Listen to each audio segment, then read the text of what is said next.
There we go. All right. Nice. Here we are. I like that metronome click in. It makes me feel like I'm back in the studio. I didn't mean to do that. What was that, like 125? I don't know what that means. It's speaking Chinese to me. Yeah, so I've actually come a long way since you first met me and came over. True. Yeah. I've come like a long way, like technology. Like I've watched so many videos. Like I can actually do this now. I can start the podcast. Yeah. The evolution of the human mind, Yeah, taking baby steps towards intellectual power. that's a good way to look at it. Right. Well, knowledge is power. So in a way, you are just taking the tools of your mind and you're expanding what they can do, and you're just putting them to work in different ways. Yeah. That's a unique thing about a human mind and the human body. Something I've learned and something I believe in is that really human beings are capable of doing almost anything. It's a mind over body sometimes. Yeah. You kind of dig in. The mind is so much stronger than new techniques. you give it credit new for. New things that you can adapt to. Yeah. Over time, learning. But it's an interesting way of putting it. I like that. Yeah. But yeah, I mean, human beings were amazing. And yes, the first time that is true. The first time we were over here, the studio was getting put together piece by piece. Yeah, I guess there were some added pieces since then. Some that have been taken away, subtracted, taken. I prefer taken away. Well, died, ceased, desist. Hopefully they come back. Hopefully they come back at plant some seeds. Yes. Literally outside. Actually, that's a great idea. Is maybe find some good vegetation. Yeah, I do like the garden actually. Before I lived here, I had a little garden at my house, and I did the tomatoes and tomatillos. I tried peanuts and eggplants. Wait, you tried peanuts? Yeah. That's something I've always been interested in trying. Yeah. Is it easy? It's just like growing anything else. Stick it in the dirt and water it. Really? Yeah. Oh, shoot. Yeah. And you never would think that. Yeah. I didn't either. Every year I wanted to try a new plant. Just why not? Mm-hmm. And I happened to walk by. It's so funny going into those stores where they sell all those different plants, because you wouldn't think it'd be that cool, but it is. You mean like a nursery, like a real landscape nursery? Yeah, and the varieties. Yeah, you go in there thinking, oh, you're just gonna get some tomatoes and some peppers to make salsa. And then you're like, oh, whoa, I didn't think about this vegetable or this or that. You're like, oh, zucchini's cool. I like that. Or Brussels sprouts. I did Brussels sprouts once just because I thought that was cool. And then, the first time I saw peanuts, I was like, I like a good peanut. And so I was like, oh, I'll try it. It seems cool. So did they come deshelled? Right? It's just a plant. Just a regular. It's a plant. Yeah, it comes as a plant, like in the planter. So have you ever started a peanut, like a peanut? Oh no! I just had the plant, stuck that in, and then it grew, and then the peanuts. Like 5 or 6 per plant. Aren't they in the root? They're obviously they're in the root, which most people are like nut, and it's actually it's a legume. Legume, right? Right. Yeah. It's like a bean, but it's grown under. Yeah. Which is also interesting. I don't know how many I got off of them, or how many were on. Potatoes are like a clump of, root system underneath. Yeah. Kind of like a peanut, except the peanut has a shell. Yep. Potatoes don't have a damn shell. Thankfully. Be a lot less French fries out there if potatoes had a shell. They were just giant peanuts. Yeah. It'd be like, yeah. Maybe. Who knows? I wonder what would happen if you crossed a potato with a peanut. They're crossing stuff all the time. They're crossing a lot of crap right now, yeah. No, that's great that you love to garden, and that's interesting because we are talking about some indoor plants to get for the studio. But right. I have a giant garden as well. You do have a giant garden. Mm-hmm. Yeah. I love to garden as well. Right. You got yourself a little bit of a green thumb. Yes. No, but I have an outdoor garden, vegetables and herbs. Yeah. And yeah, dude, my corn is blowing up right now. As tall as an elephant's eye. Is that a saying they say? Well, corn's like a variety of grass, right? Okay. Which is interesting because so are palm trees. Okay. Coconuts Ooh. are in the grass family. Really? Yeah, palm trees are part of the grass family. But what's interesting is corn is for being in the grass family. Man, that shit just takes off. Yeah. Yeah. Never thought about that. Oh, I yeah, never. it I just never. takes That's off. when I haven't grown. Yeah. It gets so big so fast compared to everything else. And then I have some eggplants, bell peppers. I like my peppers, which I didn't know until recently I found out. Your peppers, you can just grow those things year round. If you have indoor setup, you can Indoor setup's the way you to can go. bring them in, and peppers are a plant that they just keep producing, which makes total sense. Because Yeah. when I lived in Hawaii, we had a little chili pepper plant in the back of my house, and man, that thing just went year round. And I just made chili water. Chili the time. water. Yep. For what? What's chili water for? For a So diet? So I lived with a group of Texan boys, Okay. and I mean they were all about waking up and drinking their beer at 8, Okay. right on time, and chewing and smoking all day long, and Right. eating hot sauce on everything. Ooh, So, yeah. so they taught me how to make this Texan. Oh, that's right. You're a chili chef. water. You're a chef. So this is like right in your Yeah. wheelhouse. I do cook, yeah. I do Okay. cook, and yeah. So it's just it's a base recipe of a ratio of 1-to-1. All 3 items: water, vinegar, and salt, and you can put a little bit of honey if you want, something sweet. And so the water, like the ratio of water, was chili water. And Is that what- and is then that you what you- take your chilies? No, you just take those 3 ingredients. And Okay. you take these chilies off this Hawaiian. It was a Hawaiian chili plant, and you just crush up about 20 or 30, and you put it in the water, and you just leave it overnight, Okay. and it becomes like this hot sauce that you just drizzle on everything, And it's so good. and it's amazing. And you can use, and you chose to use chili pepper, but I'm sure any pepper would probably You use. could- yeah, I'm assuming you could use a variety of spicy peppers to get the result All right. necessary. Give us. So it's one It's part. just 3 equal parts of water, salt, and vinegar. And Really salt. So like, say I wanted. So 1 cup water, 1 cup vinegar, and 1 cup of salt. Yeah. That seems salty. It does seem salty, but you're gonna find that after it basically all dissolves, you're gonna be adding it onto things as like a topping. So it's gonna add that salt flavor. What kind of vinegar? White distilled or apple cider. Okay. Those are the 2 that. But those are those 2 completely different flavors? Yeah, 2 different flavors, but either or work. I like the apple cider vinegar Oh, because okay. it really fights with the salt. But yeah, dude. So that's what we used to do. I wanted to make hot sauce. I wanted to make sure that we got that on here because I want to come back and listen to this and make my own. Yeah, dude. And I want to know. And try it. Oh, I'm gonna make They it. have, Yeah. you can do Korean spicy peppers as well. The spicy I've got Korean a peppers. guy at work that's a big time gardener, and he loves peppers, and he said he has a scorpion pepper for me if I want. I've never heard of that. I've never heard of the scorpion pepper. I'm sure it's like hotter than the habanero. It know, makes like- the ghost pepper feel like a It's bell pepper. Probably close to something like that. Yeah, well, talking about food and all that interesting stuff. What about Anthony Bourdain, dude? Oh yeah, yeah. That's funny. This is like This will be the 3rd podcast in a row we've brought this guy up. Okay, yeah. So he's on a lot of people's minds right now. Yeah, that was one of those ones that really hit me. Like, there's only one other, Mike D from the Beastie Boys. Oh, I don't know anything about that. Okay, he died a few years ago. I guess it's been maybe 5 years ago, a little over 5 years ago, I believe. And that was like the first celebrity type death that like, it's kind of a gut punch.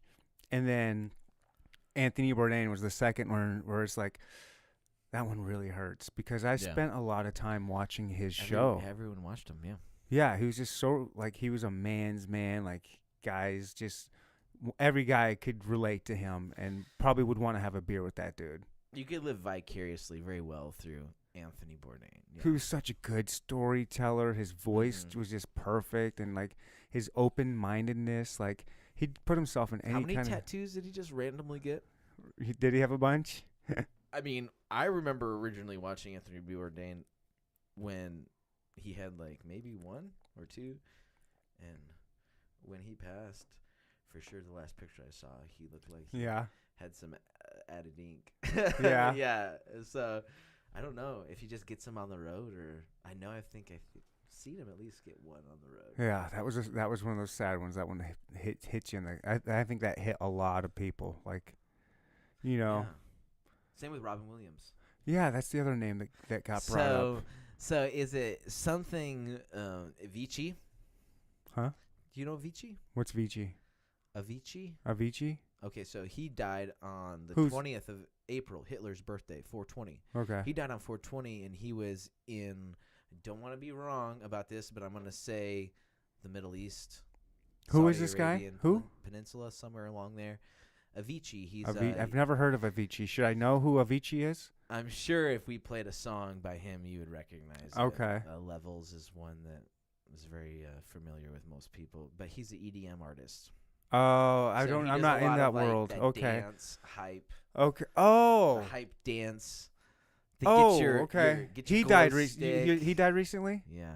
Yeah. Okay. Do I remember reading did you read about something? an Yeah, EDM it was all guy. over. Okay. So he died, right? Okay. Now And then you I'm had- recalling this. Yeah. And then I don't know if I'm saying her name right. Kate Spade. Oh yeah. She's actually from Kansas City. What? Yeah, they buried her here a few days ago. David Spade was here. Yeah, she was from here. Dude. And they were- and what? And they even asked, I just read this in the paper or something the other day.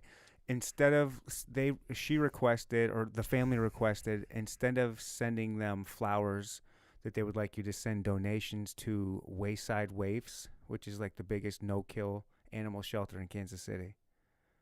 So yeah, she was from here, and So they want money to go to animals. yeah, instead of flowers to her, dead body. Yeah. So you got any theories on Anthony Bourdain, or is he just? Oh, bro. My mind goes crazy on a lot of stuff. Is my mind accurate on a lot of stuff? I have no idea. My take on a lot of situations in life is pick up the patterns. Okay? Mm-hmm. That's who I am. I'm a musician. I went to school for music. That's not gonna move a whole lot. Sorry, I went to school for music. I grew up as a drummer. Patterns to me are something that I can recognize. Okay, that makes sense as a drummer. And it's just I see things in the world sometimes, and I just see patterns. You know, what people are about and what they talk about openly, all of a sudden starts to get hidden, and then all of a sudden they're gone. And it's this very frequent scenario. Like Avicii, he was literally talking about, I think it was child trafficking. And Okay. he had a music video. Where was he from? supposedly. I don't know where he's exactly from. But not the United States. Like, no, not the United States. okay, that's okay. I could be wrong. Norway, Sweden, Okay. Poland. I'm guessing. I'm thinking somewhere around there. Okay, Europe. but a white dude, Yeah, a Caucasian. white dude from not America though. Okay. Not America. Yeah. So he's from Europe. Okay. Pretty sure. And yeah, he was talking about some pretty deep stuff. And then, I mean, people knew he was having problems with his health, but then you read the story. Oh yeah, that's a sweet About- spot over there. Yeah, you read the story Oh. about. Oh, listen, ladies and gentlemen, listen to that voice. Get up on that. When you get on there, that voice is good. I know, it's so nice. That's what she said. But you listen to the story about how he died. They say he used a piece of glass, right? And he cut himself. I don't know. Like I said, I don't know anything about this Yeah, guy. so He cut himself with a piece of glass. It's always like these, really weird, random. Robin Williams, he hung himself, right? I don't remember how he died. I don't know. But it's always like people they knock themselves off. So they just randomly decide to just do something. Most of them are in the middle of something. Heath Ledger's in the middle of movies. Anthony Bourdain's in the middle of a series. Yeah. You know, he was talking frequently before he died about how much he loved being a father and really this new meaning he had in life. So, I mean. And talking about how in love he was with his girlfriend, and he'd never been But then- happier. Well, his girlfriend, you look into her, and she's, I don't know, you just go through her Instagram, I think. Someone went through Instagram and just looked at some photos that she was about and what she was into. Okay. And, I wouldn't have my kids get babysat by her. That's all I'm going to say. Oh, really? Yeah, just some interesting pictures that are just uncomfortable. Let's just put Okay. it that way. Well, not help gonna, me I'm not- understand. I'm What's not gonna go any uncomfortable? further If than it's on that. her Instagram, it's already out there. So, like, what would it have been? Like, it's not something she's hiding. You've not. It's not like some secret you stumbled upon. She's got it out there. What would it have been? I don't know. I think her views just from her Instagram. Okay. And this is just me, so I'm not going to interject anything more than my own general, viewpoint, Yeah. because I'm just going to give my generals. No one else is going to see things the way I do. So just her morals and her viewpoints is not something I would Okay. agree with. So it's something, she would be someone that I would myself personally just kind of not want to spend a lot of time Yeah. with if I didn't want to or if I didn't have to. Okay. So that's it, just from my viewpoint. Yeah. So that's how I take on his girlfriend at the time. And then other than that, like, just get back to the fact that there's patterns and things. And Right. you see a lot of people that are getting knocked off. And then it's always some strange occurrence happening. Well, the Las Vegas shooting, like just so many things not Boy, they adding don't talk up. about that Anomalies. anymore. Yeah. Isn't it interesting how the They news just disappear. is so well propagated and Operation Mockingbird is in effect so well Yeah. that literally people just, yep, that happened. Oh, yeah, that happened. Florida shooting happened. Oh, yeah, this kid. Like, how many shootings have happened? All we know now is guns are dangerous because Yeah. we've had it flash in front of our face so many times. No one could really accurately right now give me dates, times, periods for the last 20 most frequent shootings because it happens so much. You don't have memory and time and space in our little brains. It is. When we have so much to think about in our own life, our life is made complicated enough sometimes, let alone to think about all these things that the news is being like, hey, hey, hey, hey, hey. So, all of this flashing of propaganda in front of us, in front of our faces, it can dull us down to really look at desensitize us. Yeah, from really a lot look of into things and really stop for a second, take a snapshot of something, Las Vegas shooting, AKA, and say, wait, does this make sense? Let's just stop and going from this, terrible tragedy to this one, to this one, to this one, to this one. No one can finish the puzzle. No one ever has time, right? Yeah. Stop and just look at some that just make no sense whatsoever. And it's just like, we're being messed with. There's no other way to come down think to so? it. Because, you just look at Las Vegas shooting and, seriously, it was one guy out of one window. That was an interesting one because he was a millionaire, wasn't And he? somehow he snuck in all these guns. Well, It I was think if just you got him. money, Yeah, you can people do had that. slips of 2 people eating dinner in his room. Yeah. The cartridges of how many he had to shoot per minute. The room would have been flooded on the floor with shells. He would have had there were so many things about it that just people heard more shooters. Like it was. Yeah, I much- want to say I heard something about there was a lot of cell phone video Oh my goodness! from more than enough. from in the crowd where it Yeah. did say there was bullets coming from elsewhere, and then somehow a lot of that stuff disappeared. A lot of that footage It always disappeared. disappears. And then you had people who had photos on their videos, and those people were literally killed in car accidents within months after. Like people who were talking about it coming out were getting, Arkansas-sided. It was going down. So these are things that are happening in our country. Literally less than a year ago. Are we coming up on the 1 year right now on it? October 1st. They're doing a good job on me because there's See, all right? all of these Can't ones remember. you can't remember. We're them. like literally here we are I just- sitting here talking about it, and we're like, I can't remember. Yeah, it was terrible. Not that If long that was ago. the only one tragedy that did happen, we would all know exactly. No, you're what it right. Because was. Columbine, everybody remembered for a very long time, and then 'Cause now it was a that's- single event, and- soloed out Yeah, in a period of time where not a lot of other crazy crap was going on. right. And now it's all over the place. And some you still remember. You remember the names. You remember the name Sandy Hook. You remember Orlando, Las Vegas. But you don't. Mhm. Yeah, I don't remember when they. Yeah, I don't what pay a ton of anniversary is it? attention. When Yeah. does that come up? Yeah, no one's has that marked on their calendar, but it scarred you. It made you make a decision in that moment in time. Okay, what am I going to be? Yeah. Am I going to go with what's getting thrown at me and drink it, or am I going to take time and investigate and maybe come to my own conclusion? The best way to think is to be a free thinker. Yeah. And to have the freedom to be a free thinker is really to break out of the mold that everyone's trying to put you in. So Mainstream people. yeah, if you want to be a free thinker, then that means everything you question, always. Doesn't matter if it comes off a TV tube. Doesn't matter if it comes from CNN, MSNBC, and sometimes your local churches. You have to always say, okay, I'm going to look into that myself. Yeah.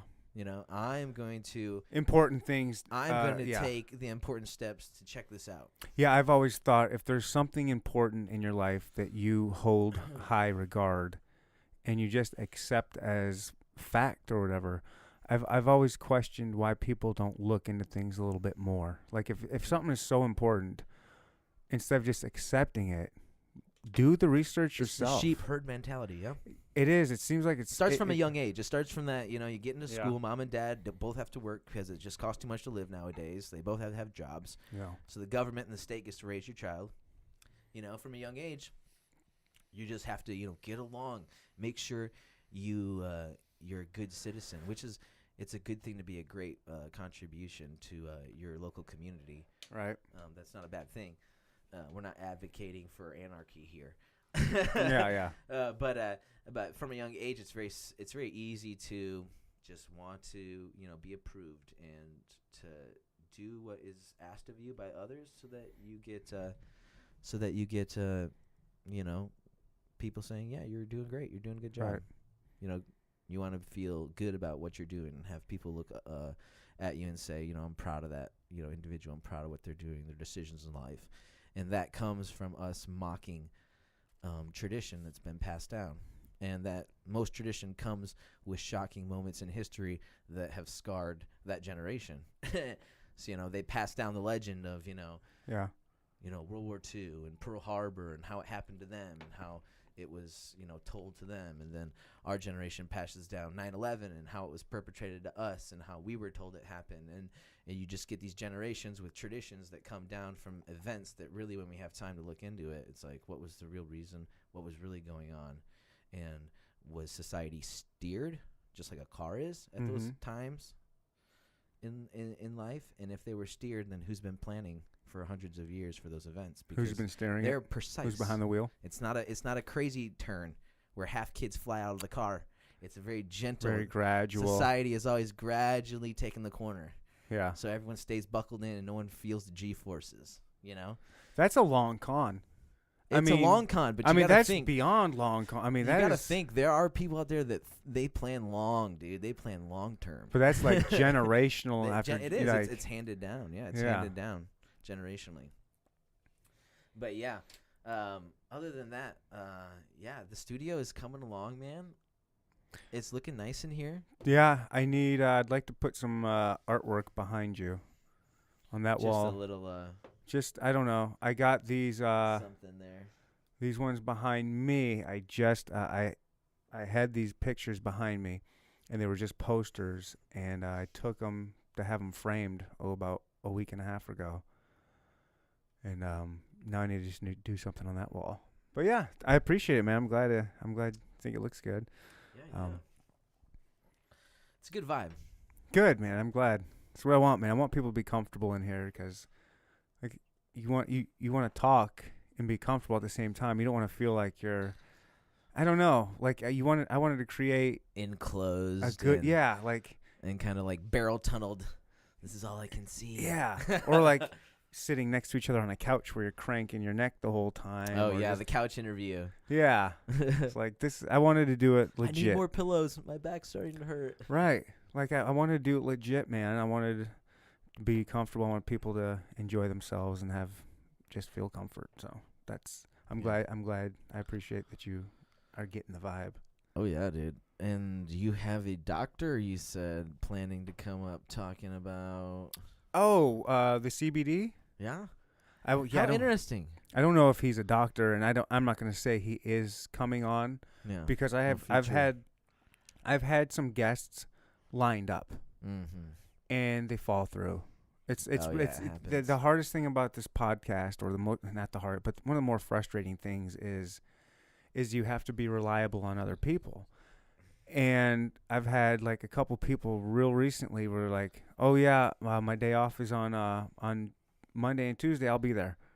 I'm like, all right, and I'm like, "What do you want to drink?" And I'll get the drink ready for them, and like straight up hospitality, right to the max. I try, and And then all of a sudden that day, I'm like, all right, so you're on. We're on. Like you're gonna be here. Like, oh, I something came up. I have to do this or that. I'm like, all right. And then I've had another person where I asked him weeks in advance, and he came over and gave me a time, and I put it on my calendar right in front of him. I asked him just a few days beforehand. I'm like, hey, we're still on, right? He goes, oh, something might have come up. Let me check. And then 2 days later, yeah, I can't do it. It's like, it sucks. Like you get that, but so yes, there is this guy in the Kansas City area. He goes. This is what's so great. What drew me to him was the name alone, American Shaman. That's just Where's this again? You were talking about it earlier. okay. So I took my kids to a fair in Lee's Summit. Just Ferris wheel and popcorn, all that. Just a fair. And they have all these booths of all these people selling you aluminum siding, windows. There's little games. Buy our cell phone plan. All come live in these apartments. Well, this one I saw American Shaman, and I'm like, not many people use the word shaman in the United States. That's a Native Indian term. Yeah, I mean, right. Yeah. Is it Indian? Well, I know like Mexico Eastern and like Indian. South America. That's a term they use for like American, Is it like their Latin? medicine Shaman? people is a shaman. Is it Latin then, or is it South American? Indigenous? Indigenous? Yeah, Where does indigenous. the There you name go. shaman come from? It's indigenous. Some kind. Yeah. Anyways, it's not white man from European Oh yeah, calling themselves. So that struck me, American Shaman. I was like, the name itself just grabbed my attention. I have a 5-year-old and a 2-year-old, and I was all alone with them at this fair, and that was towards the end. It was hot, and I couldn't stop and talk to them. I just walked by and saw that it was a CBD guy. He was selling CBD products, cannabinoid oil Yeah. and lotion and stuff. I was like, oh, that'd be interesting. So I sent him a message on like Facebook, asking him if he wanted to do the podcast, and he said him or one of his guys from the store. He has a store. He's got I think 4 stores, 3 or 4 stores nice. in the metropolitan, and one's right up here in Liberty. And he said he wants to set that guy up here to come in here. And yeah, I'm just fascinated with the CBD. Like, I know a little bit, but I'd love to know more. I know people want to know more, and it's just a fascinating product from what I've gathered, and I just want to know more. And so I'm hoping he comes in, and yeah, we have a good one with that. Yeah, that'd be great. CBD, cannabis in general right now is flooding America and flooding the world. People are waking up. Yeah. People are realizing the health benefits of a plant. Yeah. And the non-psychoactive, like this isn't this time it's not absolutely. this isn't an excuse to get stoned. Yeah, You're see- not going to get stoned. Let me break something down just for a second here, folks. Okay, sobriety is a very touchy subject. There are people, and yeah, of course, they've done some studies that when you take probably 10 or 15 rips from a bong, Ooh. you're gonna be affected. All right, 10 or 15 rips from a bong. Yeah, let's say you're going go to there, be beyond affected. You're going to and you just go to the point where, okay, I'm getting ripped, right? Yeah. You just go there. Yeah, you are not going to be operating a vehicle as well as you probably would. If you have sober. 10 or 15 rips from a Now- bong, it's been a long time since I've done anything like that. But I Yes. remember if I would have done anything like that, the last thing I'm doing is thinking about getting in the car. That's what I was getting at next, is this point. That, you know what? People are thinking, well, if you smoke weed, you're going to endanger your life and other people because you're not sober. Okay. I've never let's break actually that heard. down. I've never heard that told to me except for on a commercial. I've heard people say that you're inebriated when you're high. I've heard people say Sure. that you're not sober when you're high. Oh, 'cause no, you need to I've keep heard a sober that, mind. yeah. You need to keep a sober mind, right? So, but let's just think for a second here about this. So, caffeine alters your brain in a very extreme way, especially coffee. Yeah, it's a speed. Yeah, it accelerates It's the a adrenal drug. glands. Yeah, coffee's Yeah. 100% a So, drug. so if you want to go with the standard of, okay, anything other than sober mind is now inherently affected by whatever is in it, okay, then you can be high in coffee, okay? So it's the Yeah. same thing. Marijuana is not something in low doses that can actually inhibit sobriety, because in the states where it's legal, it's not like, hey, you can't drive your car now. We got to take your license away from you. Yeah. You get pulled over with a little bit of alcohol in your system, and hey, that's a problem. Yeah. Okay, you're getting to the point. It doesn't even take much. Doesn't Little take alcohol much, doesn't yeah. take much, and Two you're beers. screwed. Hey, I'm feeling 2 beers already. Yeah, I know. Right. So alcohol, yeah, is a totally different story. So I don't like the whole idea about marijuana being even a drug. It's not. No, I don't mind calling it a drug, but if you have to be fair calling everything else, that like you have to call coffee a drug. That's exactly it. You have to call cigarettes a Exactly. drug. You have to call alcohol a drug. Yeah, you can't pick out one thing. Yeah. Your body doesn't know that it's illegal. Oh, It knows that it's a drug, though. You can go to the pharmacy and you can get a cough syrup off the rack, and you can get flying high on that. Can you still do that now? Now that they took the codeine out? Well, it's DXM. DXM is what now people are able to trip off on that stuff. Huh. But the fact is, like, you can go to someone with a white lab coat on, and people are like, oh, that's great, that's fine, oh, oxycodine's, my brother here, he's a good brethren, of the church, because he has a bad back, and he just has nonstop prescriptions for oxycodone. Yeah. But my son, who's 18 years old in high school, who's dabbling and smoking a little dope occasionally with his friends, such a bad kid. Yeah, that's what? that's the Society brainwashing is that brainwashed. has come in. Yeah, to where man's medicine is all holy and almighty, and it doesn't matter what the problem is. It came from someone with a white coat. Where down the street, there's Johnny on the corner who's selling medicine, a plant from the earth that has healing powers, and your son's token up once or twice a week with his friends, having a laugh, eating some burgers, and watching a comedy film. You know what? That's better than them out drinking and driving and doing really stupid stuff. And I don't like the whole... I was raised in an environment where a lot of things were looked at as just terrible and just evil. And you know what? It's like the world has been spinning for a long time, way before people decided to say, this is bad. How long do you think the about world's 50 been years spinning? ago. First of all, the world and spinning are two words that I don't... I got to piss so bad. I don't understand very well. Hold on. Finish your thought on something. Can you hold court for a minute while I take a leak? Yeah, that's fine, folks. Our host is going to be back in a second. Until he's back, I'm just going to keep you entertained. And a great way to do that is, first of all, let's talk for a second about Alex Jones. Can we do that? Yeah, we're going to do that. So, Alex Jones, is he Bill Hicks or not? That's what people are wondering. Is Alex Jones Bill Hicks or not? It's been something, obviously, people have thought about for a long time. And they're like, hey, there's some evidence there.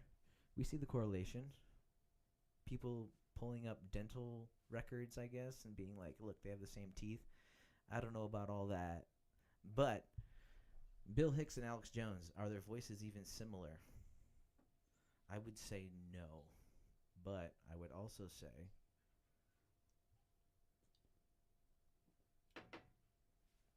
that Bill Hicks was funnier. And if Alex Jones is Bill Hicks, he should start doing stand-up again, because I'm telling you, his show needs it. Oh, man. And he's back. Thank you so much, man. I apologize. I'm going to actually go. Now you got to go. I'm going to go do the same thing. Yeah. That's what happens when you crack a couple beers at the same time. The torch is being passed. All right. Fantastic. I'm going to talk all about you. Busy with a story. Fantastic. So a little background on Robin here. I don't even know that we introduced him. His name's Robin. He, so in, Como Barrio. Como Barrio. When Como Barrio and I started this podcast, before we started anything building, we started building it, getting it to go, and neither one, I know 10 times the amount that Casey, Como Barrio, knows when it comes to technology and computers and all of that stuff. I know 10 times what he knows. I know nothing. absolutely nothing.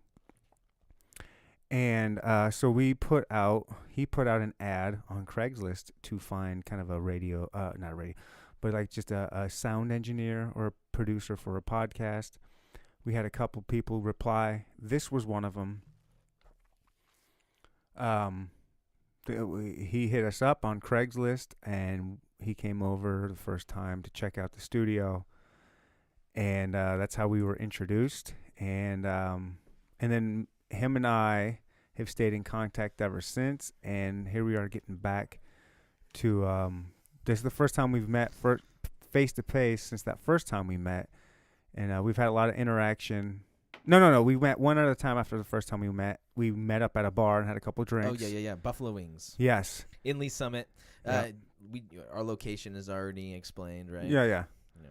And so, this is our third time face to face hanging out, but we constantly stay in contact through text messages and stuff. And I was like, hey Ryan, I'm a flat earther. He was like, oh yeah, that's cool. Yeah. Flat Earth. Yes, I didn't mention that. No, it's all good. I thought that we could start putting the globe and spinning topic back together. Okay. Again. Yeah. So my first question was, so regardless of the spinning thing, how old do you think the world is? That is dependent on the oldest writings we have. Can you go to that side more? Oldest writings we have, which the writings of Moses and Genesis, some of the oldest we have on creation.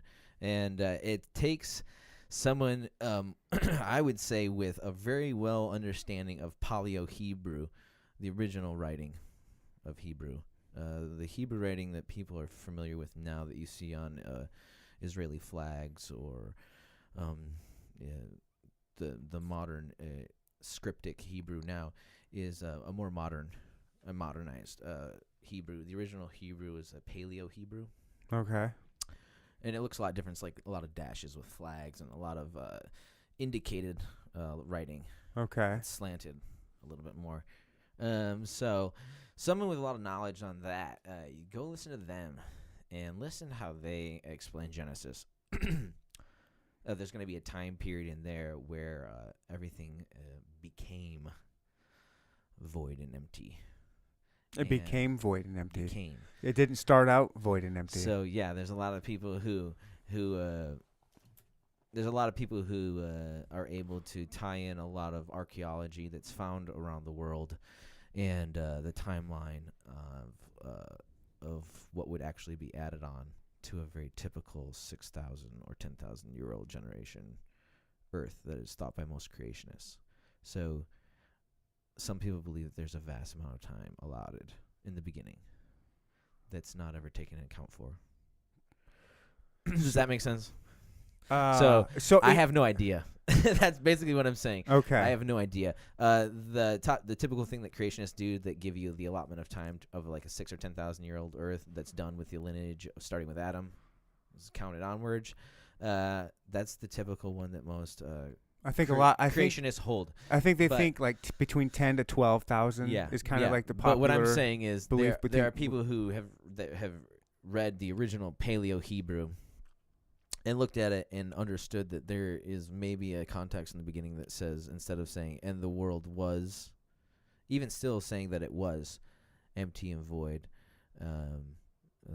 they somehow, I believe, pull out that the context says it became. It became. Which means if it became. It was something before. Yeah, so then. Or there was absolutely nothing, and then it was created, and when it was created, it became, I don't know.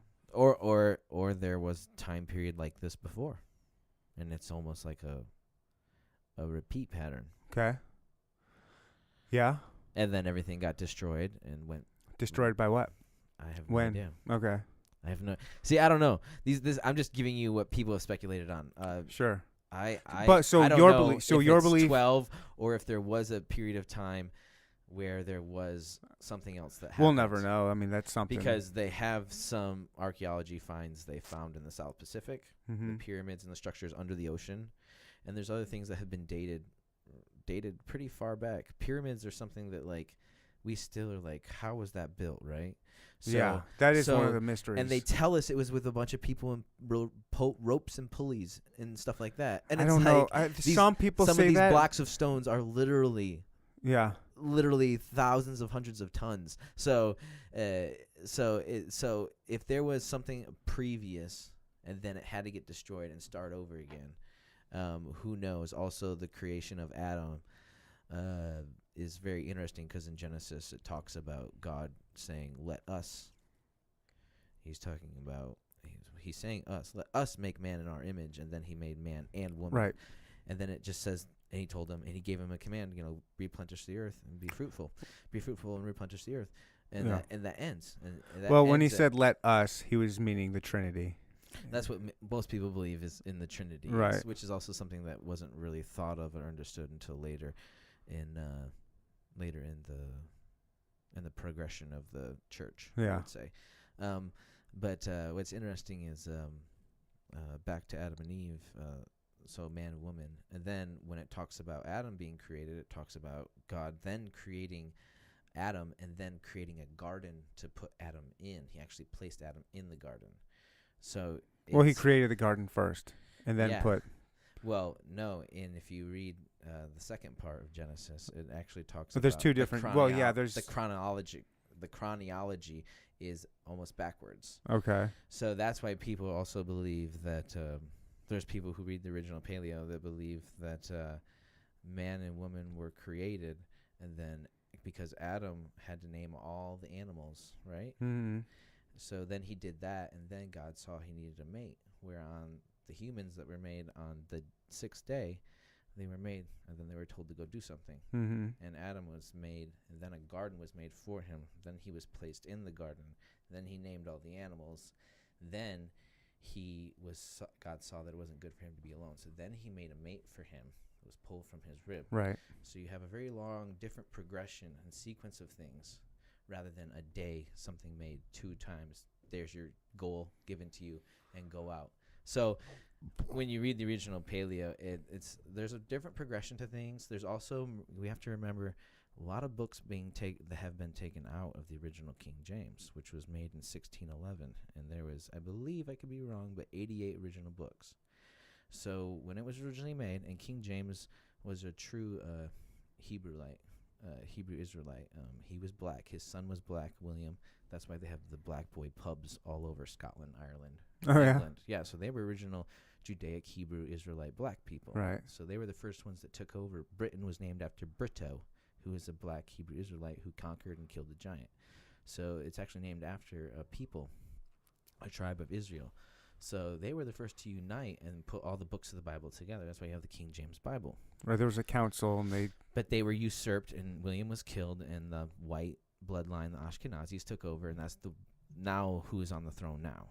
Okay. Is the white bloodline that took over. So when the King James Bible was originally put together and was scribed together, it had all the original books that all the Judaic people read and kept and considered all 88 holy. books or whatever. I can't remember 80. Well, I might be we're wrong, gonna but say that. somewhere around. We'll say that. Yeah, so since that time period, the Catholic Church has slowly taken the time to remove books and non-canonize certain ones. Are they still doing that? I don't know if they still are, but we're down to 66 now. So what I'm saying is you have a lot of things in Enoch that parallel. You also have other parts in the Bible where David and Moses, they quote scripture from books that have been taken out. They quote from Jasher and they quote from Enoch.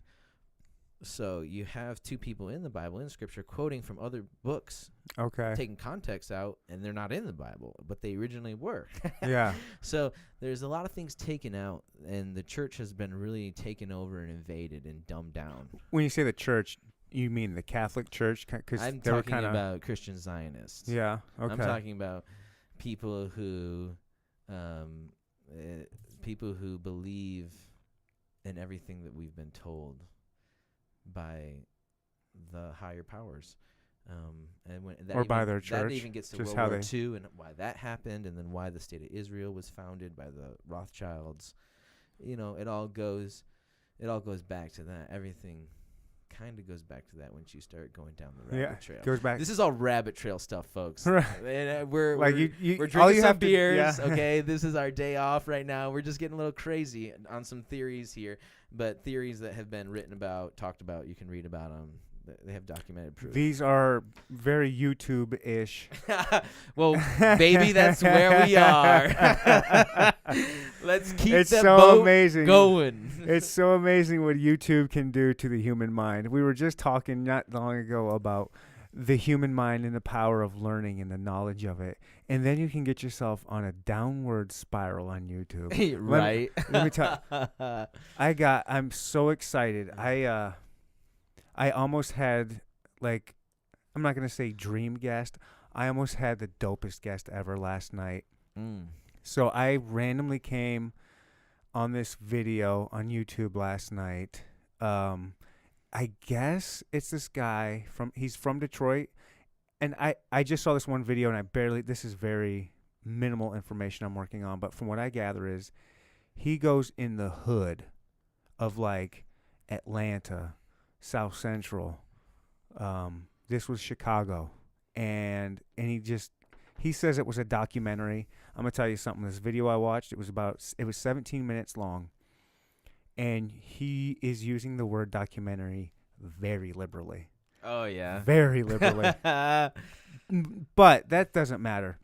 So it's this dude, he's basically just has a camera, and he's on the stoop in front of this cracked out house in the hood of Chicago. And he's just talking to these dudes, like, and they're keeping it real. They're smoking blunts. They're all packing heat. One dude pulls out like a M16 type looking gun from underneath the stairwell, and they're flashing cash. They're just being young gangsters. Like, just that's what they do. They set up shop. Yeah, They're watching. That's all they know, right? Yeah.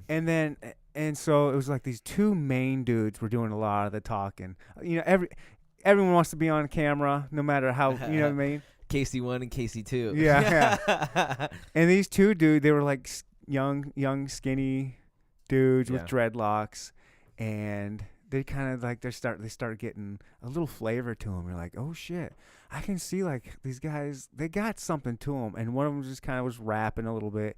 And at the end, they're like, yo, what's up? Check me out on YouTube, MVP, Young Charlie, whatever. You got to put that. And I guess he made some kind of deal with the guy with the camera that was like, you have to put my shit on there or we're not going to do this for you. And so he tagged the two skinny dreadlock dudes that were kind of rappers. And I went and I was like, I'm gonna see if he really did tag him in the comments, and I'm gonna check this dude out. I just liked this kid. Yeah, he was just flashing money, flashing guns, and he started spitting a little bit. And I was like, I like that dude's voice. I was like, this dude's real. Where were you? Where was this? This was on YouTube. I was downstairs last night. This was just last night. I'm watching. You're making it sound like you went somewhere, man. I'm like, all of this story. I feel like I'm there, dude. Good. I'm doing all right. Good job at it. And so I'm like, I like this dude's voice. I got to check him out. He said his name so fast, I couldn't understand what it was. Yeah, exactly. I'm like, oh, gee, You're come like, on, man. What'd you say? Yeah. He's like, you got to remember, bro, like a lot of just Midwest white dudes are going to be watching this shit. We don't know. You know, and so I went to the comments, and he did tag him, and I checked his YouTube page out. Dude, he's got 2 videos on his YouTube page. It's that documentary because he was in it, and then he has a rap song on there, and he's got like little over 200 followers on YouTube. Wait, so he makes music? Or Hold on, he sings on. He made a rap tracks. There was a track, some remix. It doesn't matter. Is it the typical guy that like gets virtual DJ on his computer? No. This was like play. He took an old school like a rap that's already done, and he took that beat. He rapped over a beat. Nice. And it sounded good. I was like, Kids actually does have some flow. Like this dude's cool. Yeah. And then so I followed him on that, and I was like, I want to send him a message, but YouTube's not really the place. And so I checked him on Instagram. Dude. Fire. Dude, this dude Instagram is the shit. I mean, it's him smoking blunts. He takes videos of him just getting highs, just smoking mad blunts, and he'll do like a little rap, or he'll just talk some shit. He's got tons of pictures of Jordans, or just him chilling, him flashing tons of cash. And I took a picture of his YouTube page, and I put it on my Instagram. Said, I gotta get this dude on my podcast. Yeah, dude. And I sent him a DM. I was like, bro, dude, yeah. I was like, I want to do a podcast with you. He said, all right, let's. And it took some convincing. You could tell he was nervous. He was like, who's this random dude wanting to do a podcast? And in order for me to do the podcast, the technology side, at least the way I know it, I go to YouTube, and then I hit a couple buttons, and then I go to, it's called Google Hangouts, which is like Skype. And I was going to call him on it. And I mean, the kid downloaded Google Hangout just for me, just to do this. Dang. So you've already talked to him.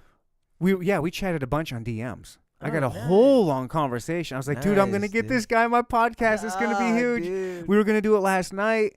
And he was like, well, I keep calling you. He was like, no, dude, I have to call you. Like, that's the way I have to, just so it records, and technology-wise, technical-wise, I have to be the one that makes the phone call so it records for whatever the reason is. Yeah. And he's like, well, man, it was like, this shit's taking too long. Get at me later. So we tried to do it. 'Cause he called me, but it wouldn't work. I had to call him. So. Oh, man. So. That's a bummer, bro. Yeah. You were like, yo, dude, just hold up. Chill. Hang out a second. Yeah. I mean, I would have, I want to talk to this dude so bad. And I think he could blow up. He's got a little bit of skill. If that video of him, the documentary, whatever, goes big, I don't know. He's got a chance, and I want the dude to succeed. Yeah. Like when you watch that video, the dude asks him, like, "Do you want to be doing this?" He's like, you can tell he doesn't want to be a banger. You know what I mean? Like, you can. He just wants cash, and he loves the life. And like, if you're in that life, yo, make the most of it. But he's like, yo, that's why I'm rapping. I want to get the fuck out of here. Yeah. And I felt it, man. I'm gonna be a rapper now. Well, I mean, if you look at him, I mean, he's so I can have big blunts. Yeah. But I mean, just because he's in the Chicago, dude. Chicago is so rough. Like I don't wish that on anyone to be stuck in that position. Yeah, he's in the hood in deep Chicago. Like this is, like he's a real banger. This ain't like a rapper that's already made it that says he's from the hood. You know, this isn't The Game. This isn't 50 Cent. This isn't Ja Rule. This is a dude really in the hood living this that he's living the life. Ja Rule. What a joke. Yeah. Just saying, you know what I mean? Like these dudes that talk a mad game. But let's see what Ja Rule has to think. Yeah. But yeah, so my point is like this, he's a real dude. He's really out there. And I want to see him blow up. And I was like, dude, who knows? Maybe you come on my show. Maybe somebody sees you. I mean, my show's not that big, but it only takes the right person to see you. You have this. The more you get your name out there all over the place, someone will see you and get you out of that, man. Like I told him, I'm pulling for you, man. I'm rooting for you. Like I see that. It just broke my heart, man, to see. You can tell he's smart and is gifted, and he does want out, but you know he'd never say that because his boys would be like, "Well, we ain't good enough for you. Well, you ain't keeping it hood. You ain't real enough." Right? But you can tell it's like if he could make it rapping, he'd get the heck out of there, get himself a nice house somewhere outside. So I said house and money. Mm-hmm. It's interesting how everyone wants a house. Everyone wants this thing, this box, this piece of land. Yeah. And guess what? You got to pay Uncle Sam for the rest of your life. Yeah. Property taxes, baby. Yeah. To the day you die. Well, that's the price of living in America, right? You're a peasant on the king's land. That's how they look at it. I guess, but I mean, you can move somewhere else. I mean, we don't. America's got some beautiful country, but there's beautiful country all over the world. Dude. Live somewhere else if you don't want to pay Uncle Sam. Ecuador. Yeah, I don't know much about Ecuador. Don't tell too many people. Yeah, that's the spot. But okay, so Robin here is but he lives in Hawaii. Or lived in Hawaii and wants to live back there. I mean, that's pretty cool. Yeah, me and my family are planning to go back, yeah. My wife is from there. I met her there, had 2 boys, just had her second. Yep. And she's Hawaiian? She's Ecuadorian, French, Okay. Scottish, A little bit of a mix of some or- cool. Yeah, Irish. That's what it is. Is she like a And, brown skin lady or is she white? Yeah, she tans up real brown. Yeah? And so do my boys. My boys are really dark. Nice. Asher gets really dark real fast. Yeah. So yeah, Asher and David, my two boys. Yep. Okay, I didn't know if they were if she was like Samoan or Hawaiian or I guess I'm ignorant, man. She's from there. Okay. She's from there. But yeah, her father is Ecuadorian and her mother is the Caucasian Okay. side. Yep. How long did you live in Hawaii? It was 2013 to 2017. Okay. Good And a for little intermission in Atlanta. Atlanta. Hot Atlanta, baby. They don't really call it Hot Oh. Atlanta, do they? ATL. I was there in the fall and the winter, so I didn't get the hot if it was hot. No which I'm Freaknik? thankful for. Do they No, still do Freaknik? I have no idea. I really wasn't there long. I was Yeah. there for 6 months. We lived there in a little it was like a suburb called Smyrna. Okay. Yeah, and it was pretty chill. Nice house, nice area, nice You went from neighborhood. Hawaii to Atlanta? Yeah, my friend Why? my friend that I met in Hawaii had moved back with his family to Oregon, and then his father got a job in Atlanta. It was a pretty decent job for a chemical company. And he hit me up and was like, "You should come on out, bro." He was like, "The money's pretty decent." And he had been saying that to me because he had left Hawaii in about 2014. Mm-hmm. I met him when I first came to Hawaii because I came on a working program called Workaway. Have you ever heard of Workaway? No, I have no idea what Workaway is. Workaway's online. Sorry, I'm all out of beer. That's all I got. It's all right, folks. We're gonna be fine. I got one shot of American honey whiskey if you want that. Oh no, I'm good. Anyways, he moved out there after I met him originally for working for Workaway, and that's a program where you travel abroad and people let you stay as you work for a time allotment during the day as a trade for your room and board. So, Oh, I have heard of that. Casey Comobario has actually talked about that before. oh yeah. So, anyways, I Okay. used that, and I went out to Hawaii, and I had been living here in KC previously, and I'm born and raised in upstate New York. Okay. So yeah, I went out there and I worked on this lady's farm. She had rescued animals, and she had Galapagos turtles, which were Oh, cool. the animal that I went there. Those to are those work big with. ones, Yeah. right? And they live forever? Yeah, and she was having babies by the time I left, Oh, which cool. is great because they're expensive, and she was hoping to sell them. Whoa. Sell what? Sell the turtles. To who? They're great pets in Hawaii. People love having. You can Galapagos. sell those things? Yeah.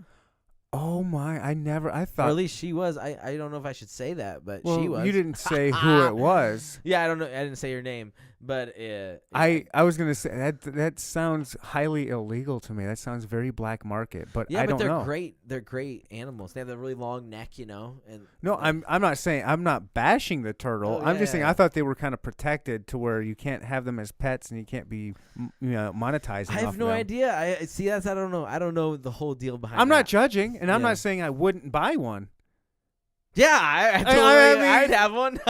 Can I keep it in They my were bathtub? awesome. I mean, They what do were you aw- do? Yeah. Can I have one in Kansas City? Tie a Your leash on them, take bathtub. them down on the Dude, Missouri River, let That them would float be around. dope. I don't know. I've never seen them in water. She just had them outside. They're like they're a land animal. I've never seen them in water, and she never took them to the beach. Wait, is it a tortoise or a Probably. turtle?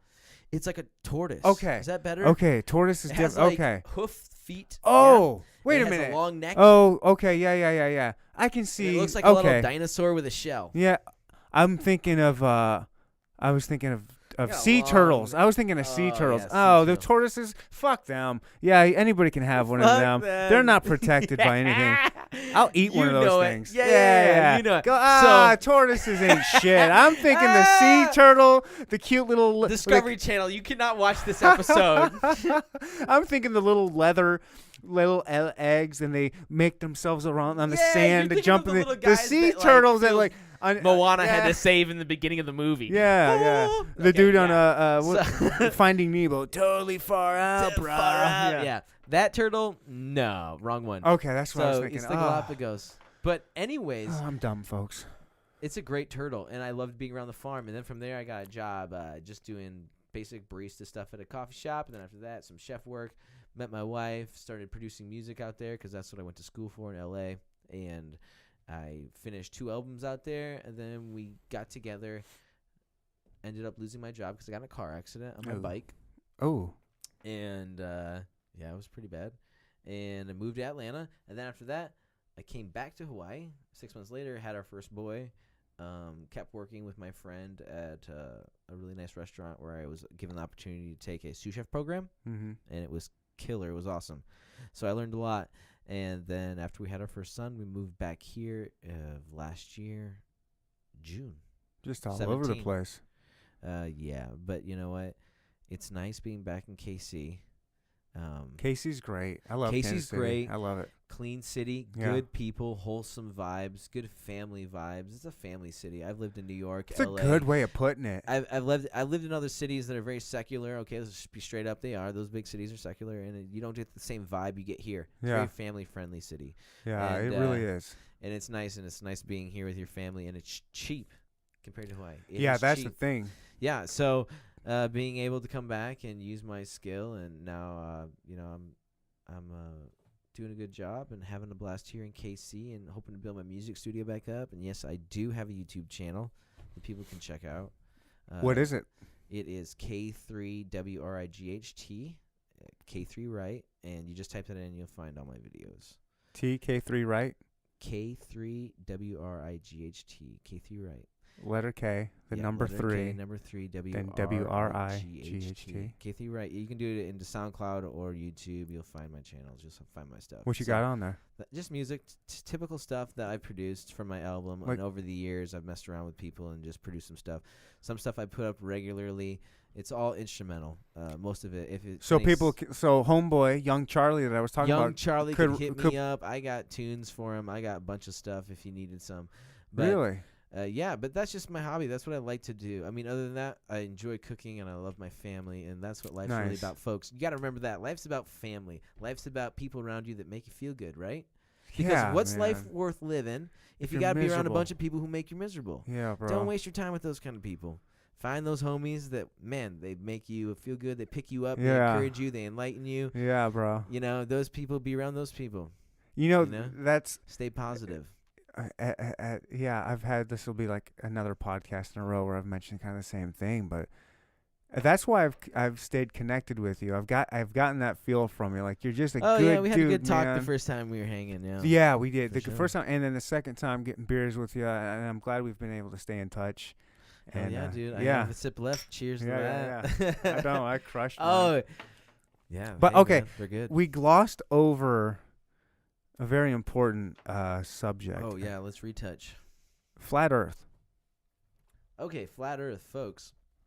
You are a flat earther? I am a flat earther. You are? Yeah, I am. Okay. And it's weird because a lot of people, I've watched tons of YouTube videos on people over and over again, even Eddie Bravo. I love Eddie Bravo. Eddie Bravo. One of my favorite human I beings. think even Eric Boudet kind of gets into the same topic. Rob Skiba is fantastic, but Rob Skiba, he says I am a biblical creationist, which is basically saying flat earther, because every verse in the Bible that supports anything about creation hints at a flat earth. There's not one. How so?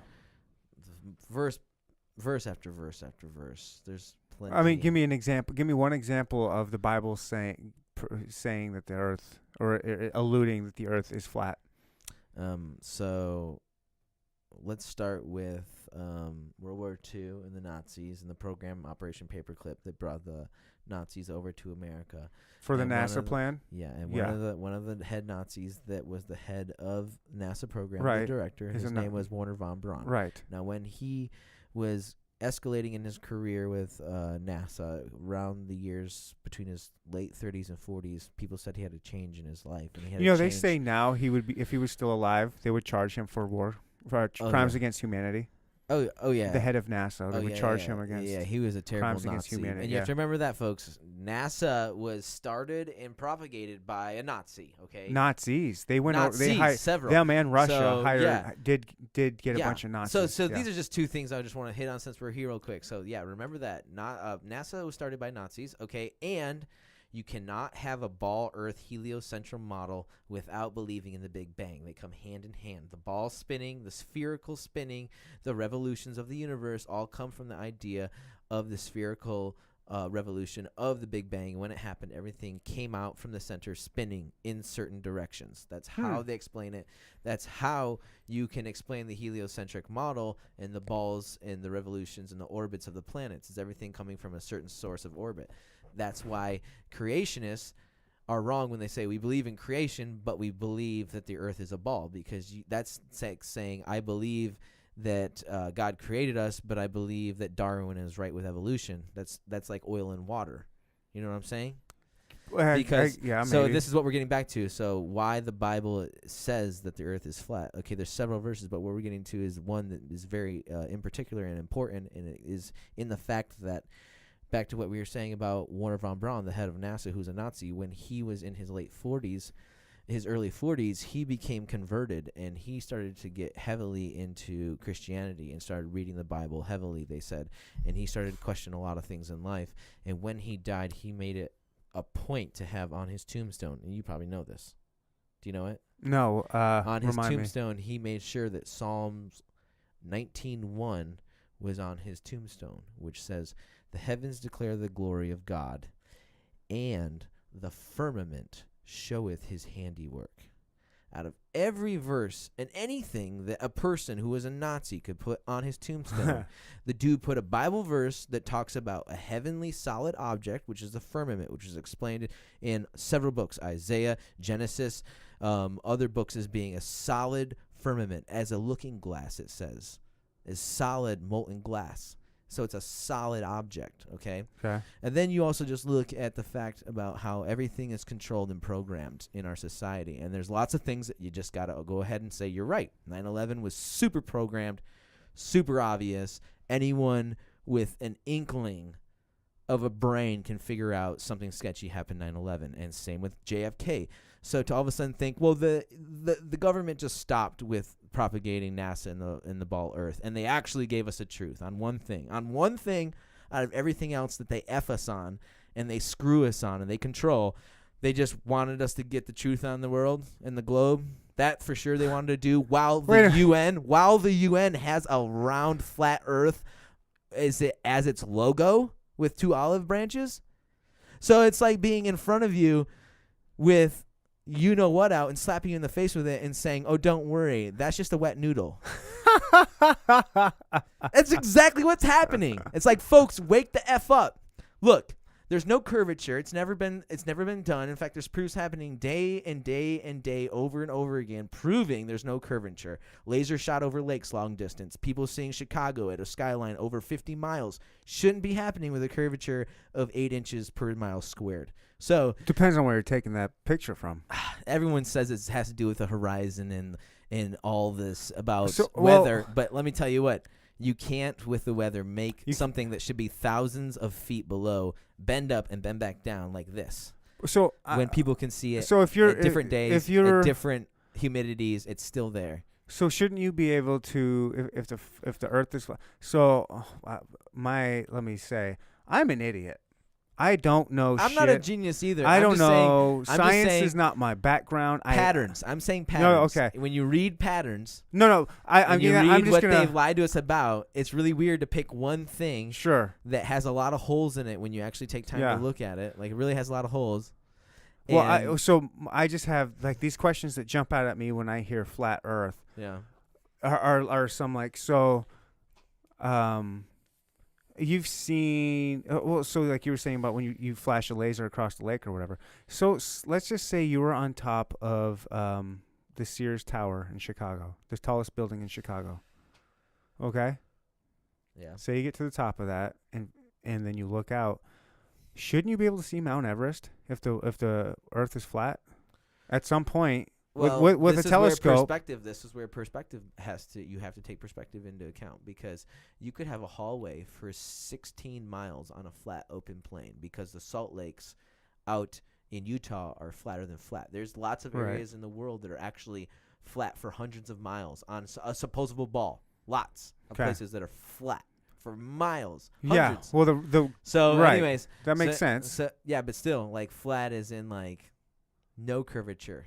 So that would be like having. Well, a the ball curvature is just so with much lots of bigger divots because the in it. world is giant. Like it, And then like gravity. but if you say you get like, what would be a big ball? What's a giant ball? I mean, bigger than a basketball. No, I totally get the whole. You're right. The whole idea that it's so small, it's less than probably a divot on an orange.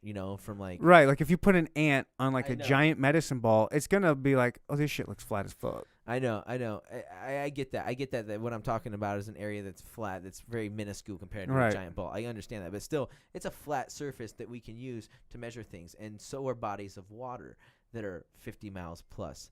But water, according to gravity, should keep the curve. It should keep the curve because it has to stay to the center of gravity. which But is the curve would be more than center. 50 miles. Exactly. So when I was in Hawaii and I took my telescope to the beach, I was seeing boats almost 40 miles out that were only like 18 feet tall to the top sail mast.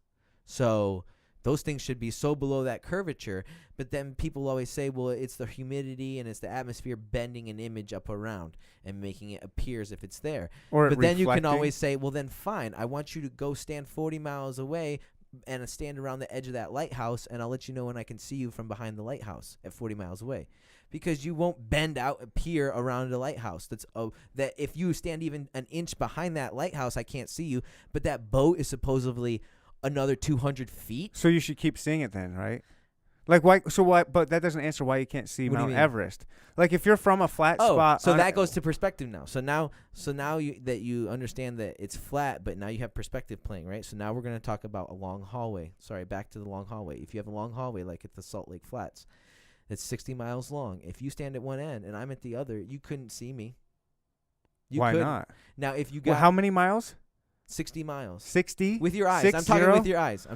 I don't. Right? But yeah, but So now, if you got a telescope and you zoomed in, you could start to see me. right. Right? So there's no curvature in a flat area. So and then if you were to take me and take that same long hallway and you were to put me on a surface that bent at 8 inches per square feet with the same long hallway, and then you take that hallway and you fill it with an atmosphere that's equivalent to the atmosphere they say is on an open ocean, okay? You're saying that at 60 feet with 60 miles with a hallway that has the same atmosphere as the ocean. It drops at 60 miles. Is that what you're saying? No, I'm saying at 60 miles that drop. If I did the calculation right now, I don't know what it is off the top of my head, but I'm sure it'd be thousands of feet of a bow that Mhm. you'd have to see. You're telling me that I would look and see you at 60 miles away with an atmosphere equivalent to an atmosphere over an ocean on a hallway curved probably thousands of feet, and you're just going to be standing there like you would be on a hallway that's straight with the same atmosphere, and I can zoom in and see you? That's why. I think on a flat surface, That's why. you're gonna see. You should. I don't see anything that's gonna stop you from seeing the tallest object in the world, Mount Everest. Yeah. So what I'm saying You is should always be able to see So that what on I'm a saying flat is- Earth at any point of the Earth. no, because then you have to remember that when you take into perspective, like in the hallway. But there's no perspective with a Everything mountain. You're looking diminishes. up. If you're looking know. even I slightly know, up, but it's going to be so far away. Everything diminishes with perspective. but you're gonna be able to see it. So even if you pull in a Like- telescope, your atmosphere is going to be so thick. There's going to be a limit to everything. You're not going to be able to see forever. And not in an atmosphere that's enclosed, that has humidity working against you, weather, shadows, lighting. So you believe? So Okay. you're just not going to be able to see that far. That's just reality. Okay. So especially when you're on something that's Because of the flat, technology's but not just there, flat. or what? No, but you're also on something that's flat, but not just flat, but then also has different altitudes to it. So you're right. Mount Everest might be the tallest, but if between your point and where Mount Everest is on the whatever this flat plane is, if you have other mountain ranges and then other storms and humidities, plus the sun is only directly above you at this time and not above Mount Everest, right? I mean, you're working with so many different layers, even on a flat. If I was to take this table and turn it into an all-terrain little set, and this is a flat plane, you would consider this a flat plane, and you were at one end over here, and I put only one light over top of you at this end, and the whole room was black, and another little glowing light over on this end, and I told you to spot out, and I filled it with humidity, and I filled it with water, and I gave you the most minuscule little telescope, because that's what it would have to be compared to the size of this table. Okay. I told you to see something so far away. So that's what I'm saying is like, but the you have to take technology's not there. Is that it? We don't have a good enough. I know. telescope? I'm saying there's too many. You're gonna have too many obstacles. You're gonna have gotcha. too much Okay. atmosphere. No, that makes too much sense. lighting. Too much things playing into Okay. effect that you can just see Mount Everest from Okay. anywhere in the world. And that's why it also a near sun model with a sun that's closer to the Earth is what fits this model, because when you have that, a light is dispersed at a lower altitude. It's over a certain general area, and that's what you have is considered daylight. Okay. So there's a lot of models that take into effect the flat Earth model, and they come Okay. from even old ancient stories, fables, and religion. The yin and yang is the sign of the sun and the moon rotating around. Mhm. The rabbit and the tortoise racing, and one coming back, even though it was more steady and slower and beating the hare, is also an old fable that comes from the story of the sun and the moon rotating, because the moon keeps a steady Okay. course, and it ends up winning the race before the sun, that slows down during your southern winters, and then it speeds up during your northern summers when the sun is north, above the northern hemisphere. Okay. So you've watched. Okay. So here's another question. Like I said, I'm just going off whatever I've got in my head. Have you seen like rocket ships go in and leave the atmosphere? Yeah. Or whatever. They're And like, the angle of curvature they all take. you always see the smoke, if you will, that comes from the rocket. It's always a big arc. If the world was just flat, it'd be a straight shot straight up. But since we're on if we're in a globe, it does what it does, and it does this big giant arc. You can see the pictures, the video of the rocket ship just doing a big arc. The smoke, and if it was flat, it would just be a straight line, but the line moves like that. But the thing is this: if there's a firmament above us, they know they can't go through. That's what Operation Fishbowl was. So in the late 50s, after You tell Fishbowl I gotta go pee again. Oh, okay. So in the late 50s, folks, they had Operation Fishbowl. The military did. Admiral E. Byrd, he went to the South Pole, and supposedly the military and the supply ships were attacked. They came back. Then all the nations went down in the 50s. They all met in agreement, and they all signed a treaty that no one can go down publicly to the Antarctic without any supervision by either the UN or the nation that's in charge of a specific portion of the Antarctic rim. And this works on a flat Earth because you're going to have an ice wall around the outside of everything. That's actual true Antarctic. The North Pole is in the center of this plane. So all the nations figured this out in the 50s, and then immediately they started having operations down there, and one was called Operation Dominique, and it was an operation where the military forces got together and they shot large missiles up into the sky, and they all exploded at a very specific height, all the same at a very specific height.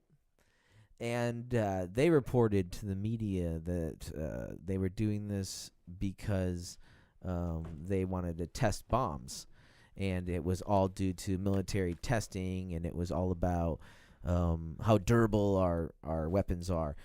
They were coming up with excuses for why they were doing this. But after they did Operation Dominique, they did another one called Operation Fishbowl. And it was called Operation Fishbowl in conjunction with Operation High Jump, which is interesting because if you think about the name High Jump, if there's an ice rim all the way around you, it's a pretty high jump from the ocean ship you're on up some of these Arctic walls that are almost 200 feet. You can look up some of these Arctic walls out on the rim. They're just giant. You're talking about the ice wall. Yeah. So Okay. it was called Operation High Jump. Okay. So they went out there, and then it was called Operation Fishbowl. And so Operation Dominique happened, and then Operation Fishbowl. And if you look up the term for the name Dominique, what the name Dominique means, it means of God. So basically what they're saying was the fishbowl of God. And they were testing it. They were shooting up bombs, and they were all exploding at a very specific altitude. There's also, I would just say, a lot of high altitude balloon footage you can watch nowadays that do not have fisheye lenses, which you got to watch for. That will always show curvature.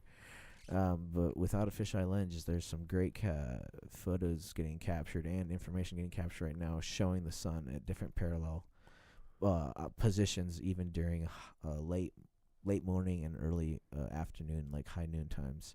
And you can see sunspots right over the cloud that the light source, the sun, is over. And everything looks horizontally just perfectly flat and just level. Do you believe in the, so you don't believe in any of the images that come from outer space? Well, there's a lot of problems with that. Where are all the satellites that are orbiting the Earth? There's more than 120,000. They just edit those out? No, they don't. They go ahead and they admit that the Earth is put together with composite film. So they don't even actually ever take a solid full picture, which is like, why not? There's been a couple. I think there's been like 2 or 3. Yeah, they say so. And then if you just go ahead and just look at the archived photos of the Earth from the early 2000s on, you'll find that several times in the pictures the continents change shape. Largely drastic shape. North America changes size almost about 25% in the difference between like a 2002 photo they have in 2007. North America is just huge. Okay. So the continent sizes change on these ball images. Would that have to do just with the quality of the camera that's taking the shot? Like if you're taking this crappy quality and putting it with this better one that makes this from a completely different country and manufacturer. Like, here's China's pictures, here's Russia's pictures, and maybe they're going to be different. Maybe they're just going to look different. Yeah, all those live 24-hour footage films, you'll all find that any of them, if you watch them over at least a good 2-hour period, they all reloop. Really, because they do have that live. I think China has one, right? That's like a live. And even the one that America says is live, it says it's live, but then every 4 hours they shut down for an hour and a half or something, and then they restart, so it's not even real live. It's like it's always restarting at some point, and they shut down for a period of time. So what's interesting is, yes, you could assume that, hey, you know what, just by chance it's a camera malfunction, but like seriously, the ball is always the same size. So it's the continent that's changing, not the ball size. It's obvious, and you have to remember, if a camera or something is taking a picture over the Earth at a certain portion or a certain time of day or a certain period of time in its orbit over, let's say, a flat plane. Think of it that way, right? Like this. Okay. And it is. It's going to get, if it is getting put together in composite strips, it is at certain times, if it's in a near orbit to a continent, it will make it look bigger. But then they just put that together and they would just edit it and make it look like a ball. So anyways, all I'm saying is, I'm not saying that satellites, the idea of something orbiting that can take photos from a high altitude isn't real. That might be real. But it would be orbiting like this, just like the sun and the moon does, and it would be working on the magnetic field, something that Tesla figured out, something that all these smart, intelligent scientists figured out. See, there's a lot of things about the flat Earth that not just its idea, but its actual structure. If you think about it, it's such a machine itself, with the North Pole being a center of magnetism and the whole magnetic field working on this plane, and how you can tap into it. Something Tesla was really good at. Something that the gentleman that built the castle in Florida, the stone castle in Florida, knew very well. He was a stonemason. Okay. I forgot the name of that place. And he had a flywheel there that was a magnet flywheel that created energy. You see, there's free energy, and free energy is out there, but it's on the magnetic spectrum. It's on the magnetic field and the electromagnetic field. It's in the air on a flat plane that only exists because there's a center of magnetic field in the North Pole, in the center. That's why there's none at the south, because there wouldn't be a south. There would be one center pole and a current that's constantly feeding, like a wrapped circuit coil. So that's how the military and the Nazis even figured out, with technology like that, how to hover and get anti-gravity, because there really isn't gravity. There's just a magnetic field that you can ride, and you can become null and void to the whatever force of density that's there that's pulling matter down. And you can ride the magnetic force, and you can fly all over. So all these UFOs that people are seeing are really, I believe, government-made things, and they're just testing. They're just testing out new stuff, testing even maybe out the public and seeing how gullible they are. Sure. All I'm saying is this. Look, yes, you can go, and there's over 200. I don't have time to go through them, so you can look it up. There's over 200 verses in the Bible that all talk about a solid earth that's fixed in place with a firmament above it, structure with sides, corners, that's mended down. How interesting that Hollywood, people that the term itself Hollywood, which I lived for a little bit for college. Hollywood is the holly plant is the plant that witches use to make their wands. So Hollywood, in other words, are saying this is just like this is where we make our witch's wand. So Hollywood, they have television. They want to tell you a vision. They want to give you the vision. That's funny. They want to give you the vision for the future. You know what I'm I saying? want to tell you a vision. I But never ever heard since- that before. Ever That's a since very interesting way televisions to and the put that. ever since televisions and the boob tube came into the American home, all of a sudden people were all able to be told the same story at the same time, and everyone was be able to get on the same page at the same time. Wow, what a great mechanism to steer society. Wow. Okay, how many people say I saw it on TV? Everything is I saw it on TV, dude. It's the I saw it it's on the the internet greatest now. CIA propaganda tool. Okay, so think about it, folks. Just think about it. Think about it for a second. If everyone's thinking all the same thing, that's what they want. You got to start thinking outside the box, and you got to start realizing there might be a box. Okay, so and you have no. Oh, do you believe other planets are spheres, or are they all flat? I too? believe other planets are light sources. I believe there are fixtured lights in the firmament, just like described in Genesis. I believe that the lights that are in the firmament were fixed. Certain ones are fixed. And then I do believe that there are wandering celestial bodies, which were also mentioned. I'm just going to be honest. I believe the Bible has been downgraded so much because so many books have been taken out. You get all those original books, folks. All the original ones are in the 88. I'm telling you, there's information in that stuff that is, it talks about astronomy, it talks about the stars, it talks about the meaning of times and seasons with the stars, it talks about the firmament way more and the creation, building creation. Are you talking a lot of like Dead Sea Scrolls? So I'm just type saying, things as well? a lot of things get downplayed because they're just not accessible to the public anymore. And there's a lot of people in the church has been programmed to think, oh, shame, don't think about that. Don't look at that stuff. That's bad stuff. Shame. You know, it's downplayed. It's looked shunned upon. But really, knowledge is knowledge. You need to understand things. You need to read. You need to start reading things that the ancients, as some people would say, knew. Because I'm telling you, a lot of things were happening back then that aren't happening right now. And there's a realm that we can't see. And people know this. You know, you don't have to go too far until you meet some people that are like, yeah, I believe that there's a realm we can't see. I believe that. So most Christians would say that. and most people in general have had things happen in their life. They just like, that's not just a coincidence. Are you serious? Right. Serious? A Yeah. coincidence? I've had things happen to me. I can just tell it wasn't a coincidence. It was meant to happen. So if people understand that there's other forces at play, and that's crazy enough in itself, it shouldn't be that crazy to think that we've been lied to about the shape to make people feel insignificant and not as important. And you can be manipulated if you're told you're not that important. And once you realize your true potential and what you really So you are, think the round Earth does that? It makes you feel. I think it could take people and it can make them feel as if everything's an accident. Yeah, and at any moment an asteroid could hit us, and we're living on. Well, that can happen. We're living. What's gonna happen? See that if you believe in a flat ball Earth, I don't. Even So, if it was a flat Earth, no, I believe that we could still get hit. No, I believe that mean, everything's in control. I believe that everything's planned. I believe the master is overlooking everything. that doesn't mean he's not gonna throw a giant I don't boulder think- at us. I think he's already let us know what's going to happen, and I don't think anything that he said isn't going to happen without it happening the way he said it. So I'm not worried because I already know it's going to happen. Okay, you do know it's gonna happen. Yeah. It's gonna happen. I mean, I'll be honest, folks. Bad things can happen. Man can propagate a lot of crap that sucks. That's happened before. Hello, World War I, World War II, Yeah. Korean War, 9/11, the war on terrorism. What? Hello, let's wake up here for a second. Man has perpetrated some pretty nasty stuff ourselves. We don't gotta really worry that much about We're our not creator unblemished. coming down, and screwing us over. I think half of what's going to happen and half of what I already know is going to happen if you just read what people wrote about back in the day that had knowledge that we need to know. They all said there's going to come a point when almost all men grow faint of heart, and that the love of many grows cold. And you're talking about straight up narcissism. You know, and almost half of the time you look around, you just see people on their phone taking pictures, selfies, how great they are. Their own Instagram is their own website to www.imtheking.com. You know, like I want to be the coolest guy out there. Narcissism is at an all-time high right now. Oh, yeah, no or you- thanks to social media. Oh, yeah. So Or I you're mean, a guy like me and you start a podcast and put your yeah. face as your logo. So when I say, oh no, that's not that bad, man. Hey, you just gotta do icons. But what I'm saying is, when you get to a point where society is just going down the path that's just obvious if you understand ancient knowledge, it's not too hard to figure out where we're going. No, not at all, brother. You look and you're like, yep.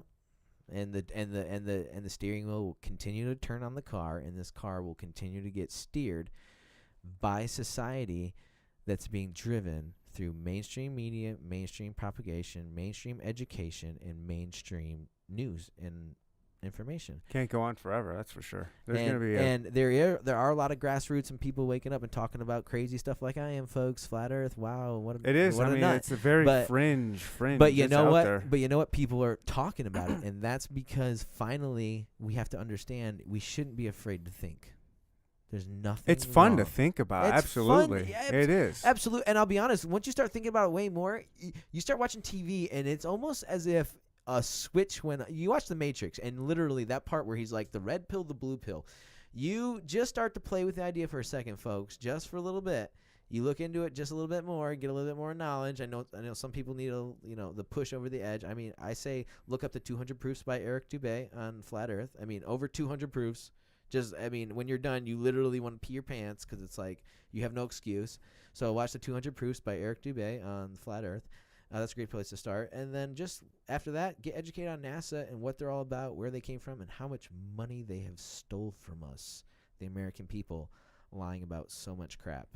And I mean, if you want to talk about Freemasonic rituals, just look on the ID badges for these astronauts. They all have the Masonic emblems on them. Yeah. So it's like it's not a new thing, folks. It's all old tradition getting handed down, and the public is just throwing another episode of the latest trend on TV, and we're given the latest gossip on the front of some People magazine. And that keeps us entertained while there's a lot more interesting things to learn about.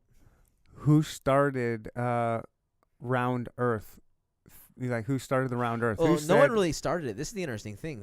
The round Earth was basically this toss-up ball idea with Copernicus, and the Catholic Church really backed him. It was the Catholic Church more than anything that pushed and funded and really put into motion. Did they have a reasoning? idea. They just said, let's go ahead and say that it's wrong, because for a long time it was flat Earth.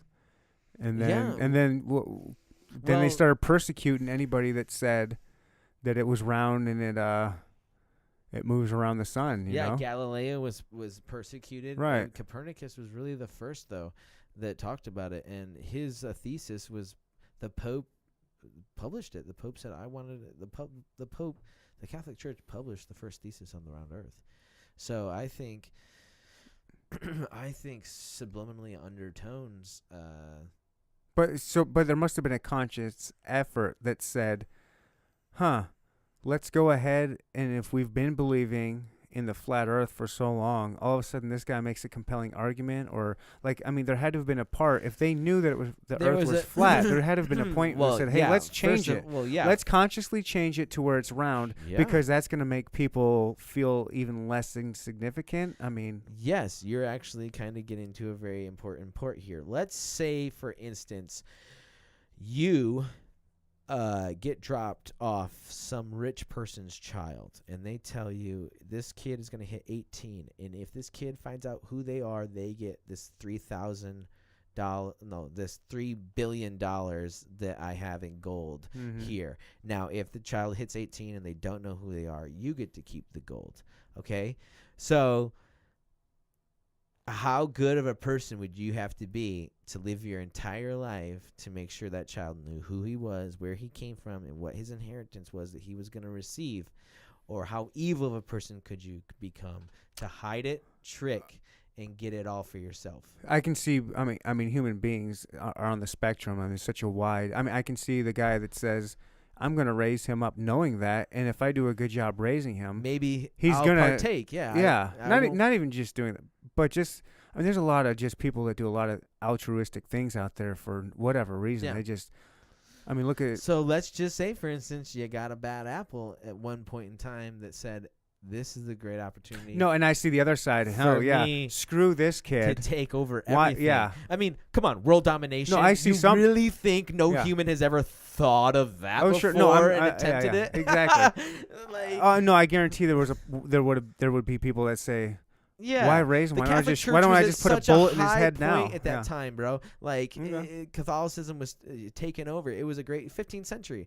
I mean the 1500s. So it was a great time when the Catholic Church was a nice, good, full bloom, and it was opportunity to come out from under the authority of a creator that's all seeing and above us, and let's just do this ball theory. Everything kind of came from nothing, and that's where that theory kind of started. Because once you go to we are going around a sun, it was a big leap for everybody. Everyone was a flat earther up until this point. Everyone. Right. We got to remember that, folks.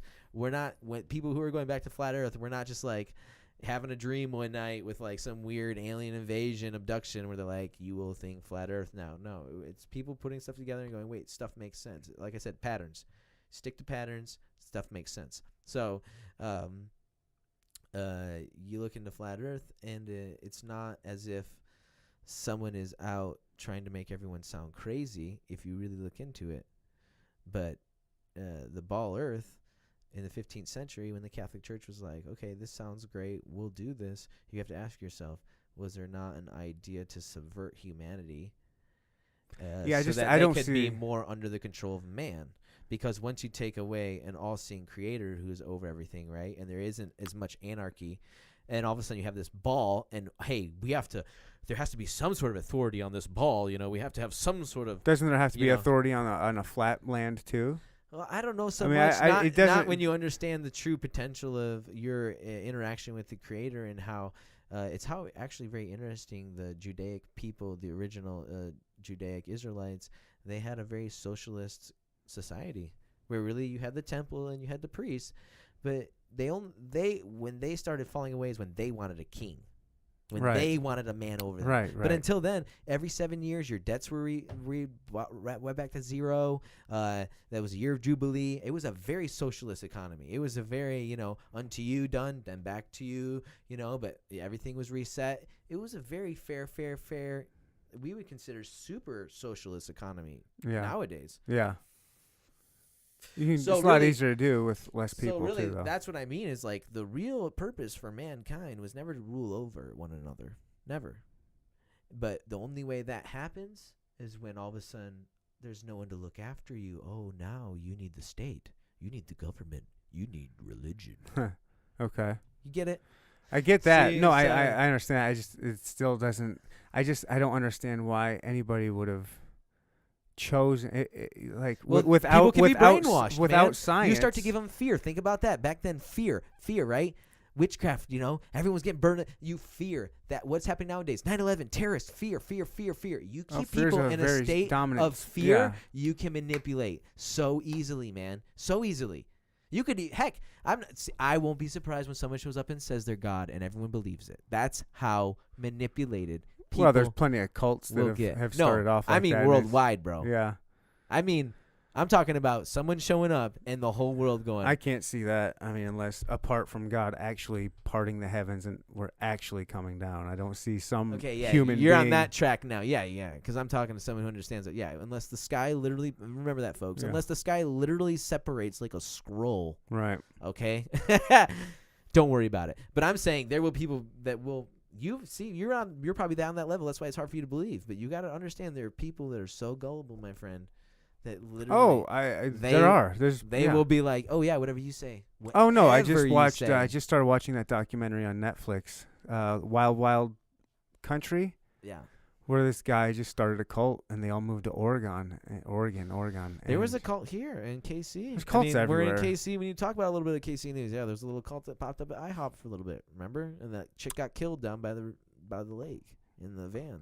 at the International House of Prayer. Yeah. I knew some people Some weird affiliated with that stuff. place. Yeah. I went there one time. That was that is a strange little area. The people I've met a lot of people from that church actually. But there's some good people. No, there's from good there, people, yeah, but but there is a that, are certain questionable and there little is a weird. certain Yeah. frequency that they have that is just off slightly, and you can't put your finger on it. But when you Mhm. the ones I met a girl, her brother, I knew them really well. And then I met a bunch of their friends. I was serving tables at a cheesecake factory, and a bunch of they came in and they said they were from IHOP. I was like, "Oh, do you know?" I won't use their name.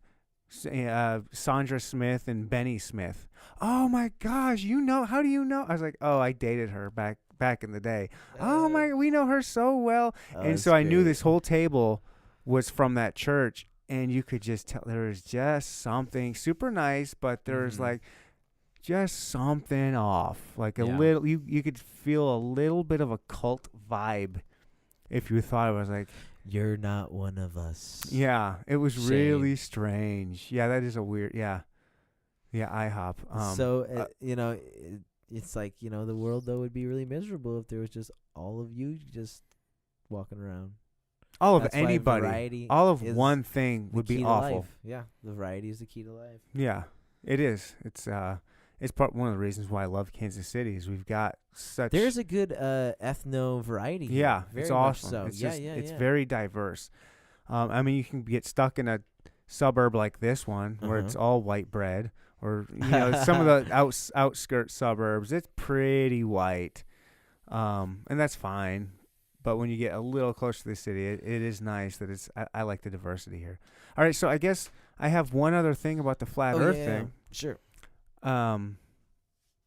Because I don't know, I do have a bit of a science mind, but I'm not smart enough to go much beyond a few different things. Yeah, I'm just working with my own logical brain as well. So do you remember when we had the big eclipse last summer? Man, that was I awesome. do. I saw. I Did you watched see it? Did you I put the watched glasses on? I got to see it. That was awesome. I had a welding torch glass that I bought. Yeah. That was like 15 grade. So I actually could see quite a bit of very interesting stuff. Pretty dope, right? Yeah. I remember when it happened. So it was middle of the day, early part of the day, and when it happened, it didn't get completely dark, but it got pretty dark. Yeah, my light switched on in the back. As soon as it happened, all the crickets and all the nighttime bugs started going. They thought it was nighttime. It was creepy, It was but it was awesome. really cool. So that was a solar eclipse. Uh-huh. Badass. We also have lunar eclipses. It happens more often than you think. Eclipses happen often. So a lunar eclipse is the sun's here, the earth is here, and then the moon gets behind it, and it casts that shadow. No matter where the sun is at, or no matter the angle of the earth, whenever that shines onto the moon, it's always round. There's always a round. You're talking about the earth shadow. The earth shadow is always circular. Uh-huh. Always. No matter what, it's always circular. The only way that can happen is if it's a sphere. If Earth is a sphere. There's no other way. If you take an angle, that's the only way. Like, take a ball, take another ball, take a light, and no matter where that light's coming from on this side of Earth, if it's that shadow will always be a circle, and that can only happen with a sphere. Yeah. Okay, so how that's explained. If you watch Rob Skiba at all, I'm gonna go ahead and explain it. But if you watch Rob Skiba, he's more thorough on the topic. But pretty basic. You have to pop back out of the big picture again. First, this is the first point I'm gonna make. Is okay. Think about the flat Earth and how technical and how just magical and majestic the structure is gonna have to be, right? To have a flat Earth with a dome, like that's better than anything man can make, right? So think of something. Well, a sphere's better than anything that man can make. Really?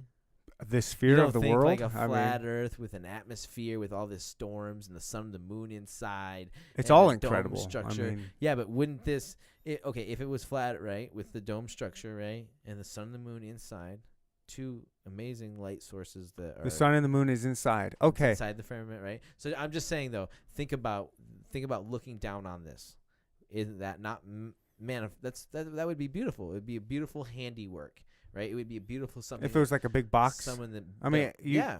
If your friend came over, right, and was like, dude, and put this down in front of you, and you opened it up, and you saw a sun and a moon in there, and you saw habitation, little creatures, and there was a dome, and he made his own. I mean, would you not just literally be like, oh, I'd freak out. Yeah, I'd right? freak out. So Let's get the cameras on. Gnarly, Get this, right? Yeah. So now just think about one of the light sources in there that always shows one side of its face to the earth at all times, the moon. Right. Never rotates. It's always one side, has been for thousands of years. That's what it is. That's how it is. Bam, Right. That's how it's been.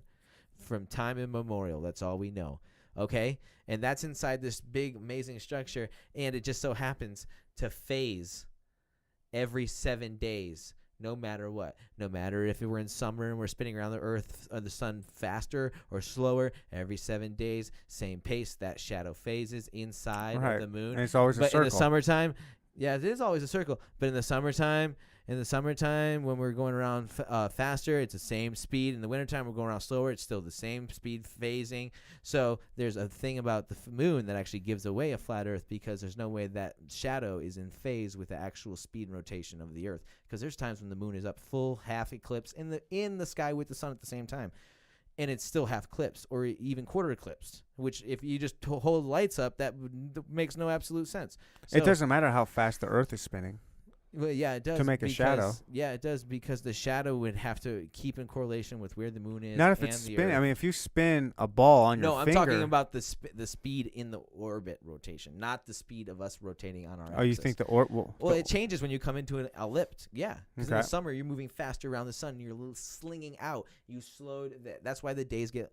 That's time, daylight. Well, it's According still to 24 daylight. hours. We're just Yeah, but less. but less sunlight. you're tilting less sunlight because you're way out. And now you're coming back in. In your summer, when you hit your peak summer, which is what? We just had summer solstice, which is June 21st. June 21st. So now the daytime slows down again.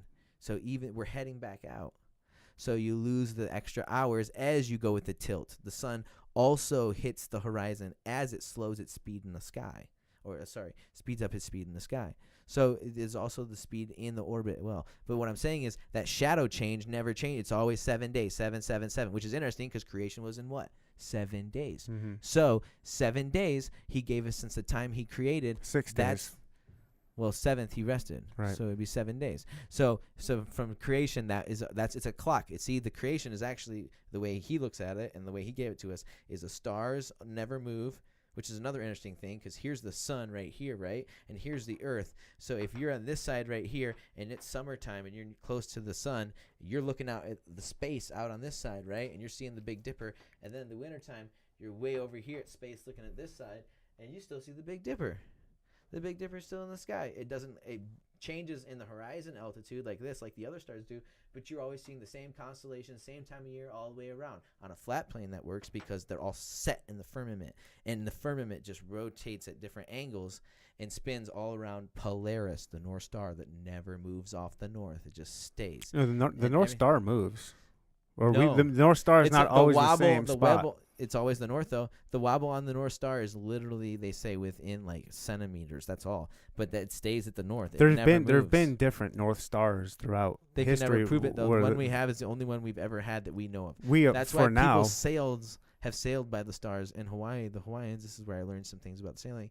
They all sail by the stars, and they have for thousands of years. Oh, sure. Sailors have been using the stars forever. Because they never move. Yet, supposedly, we're flying around a sun that's flying through an orbit, that's flying through stars that never, ever move. And then all their lights billions of years ago, because they're billions of light years away. Sure. So the light is moving with us while it's thousands of millions and billions of years. See, this is where they lose you. They start to just throw up big numbers and big stuff, and it just becomes this bajumble that you just get confused and frustrated with, which is the tactic.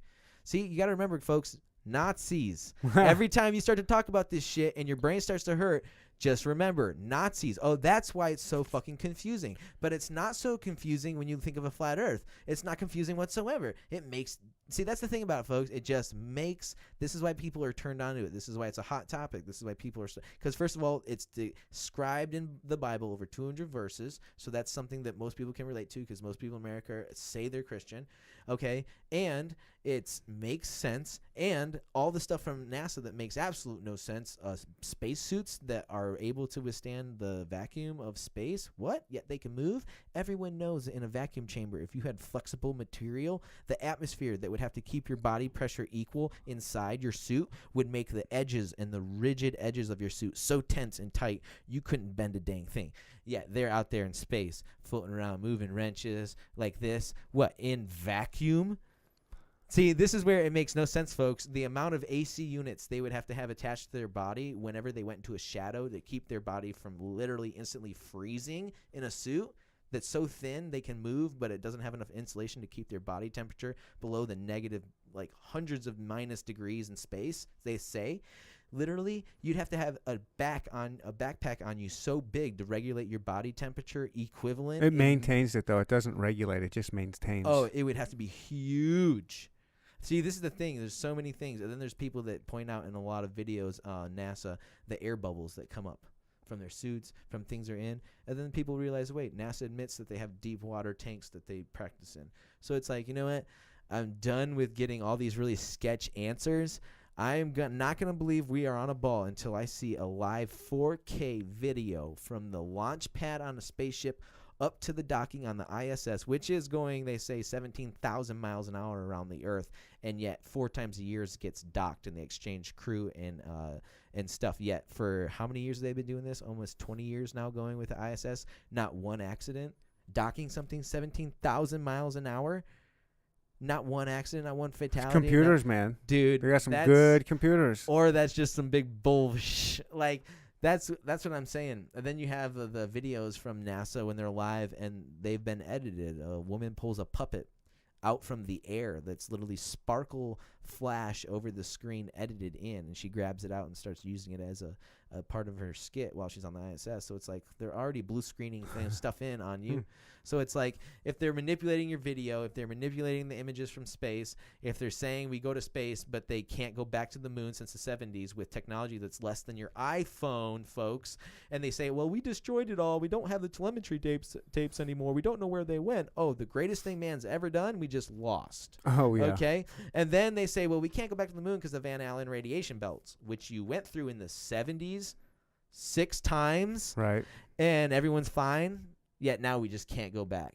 We can't go back. Are they to the talking moon. about, was China or something talking about going there recently? Folks, they're stealing billions of dollars from you. You have to wake up and say, F you, NASA, F this space stuff. And you got Trump, who's promoting it now with Space Force. Space Force.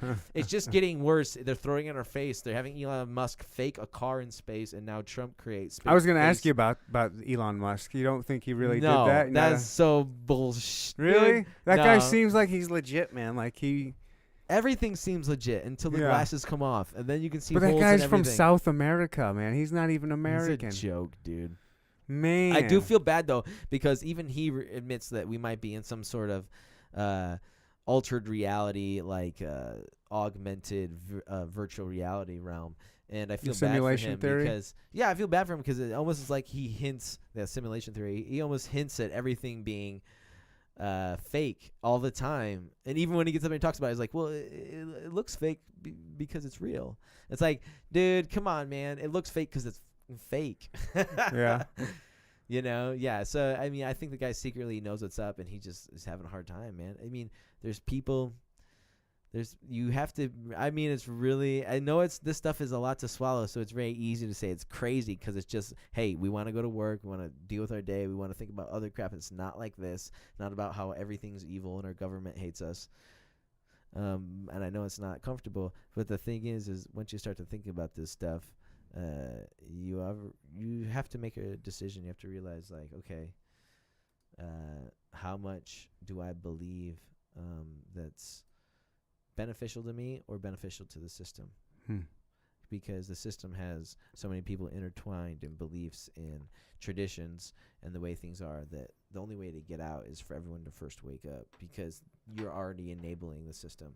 most people just enable it. Whenever you go along with unconstitutional laws, whenever you just abide by things that are not right, that we know aren't right. I mean, we can all admit that we feel a squeeze. There's not one person in America that can go, oh, yeah, this is the greatest, freest country we've ever been right now, and this is the greatest life we've ever had as Americans. We all know there's some part of our life that we feel pressure from either the government, our finances, something. Oh, yeah. And,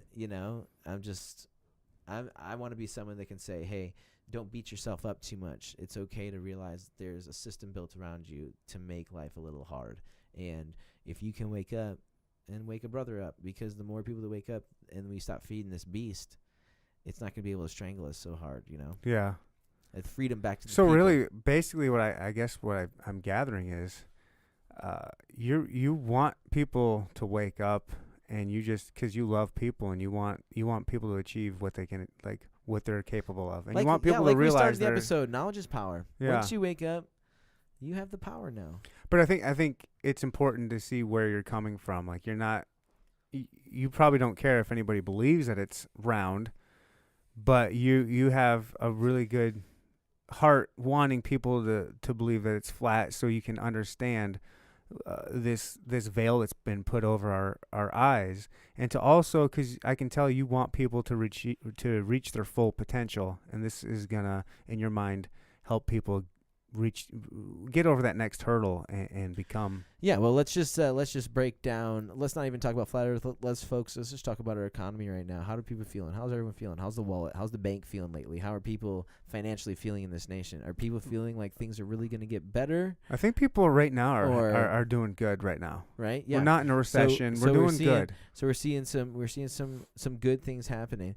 I would say this is caution the calm before the storm. Life isn't always great. Life wasn't always great. You think there's something designed and it's gonna happen soon? I think there might be a currency swap and a lot of people losing. I'm talking finances. Okay. I'm not talking about no Armageddon crap. People don't Right. freak out right now. I'm just talking about finances. I think there's gonna be a financial swap at some point soon. We're hitting the ultimate max. Think like our a China country and our America? debt. Yeah, and just the monetary crisis around the world. There is one right now, and it's happening. And I just don't know if the system's getting bloated for a bigger problem, so that it's more urgency for people to run to the solution they already have designed, or if it's something that's going to try to be slowly incremented in over time, so that it's like a frog in a pot. So, for instance, aka cryptocurrency. Yes, it's decentralized. It's losing steam.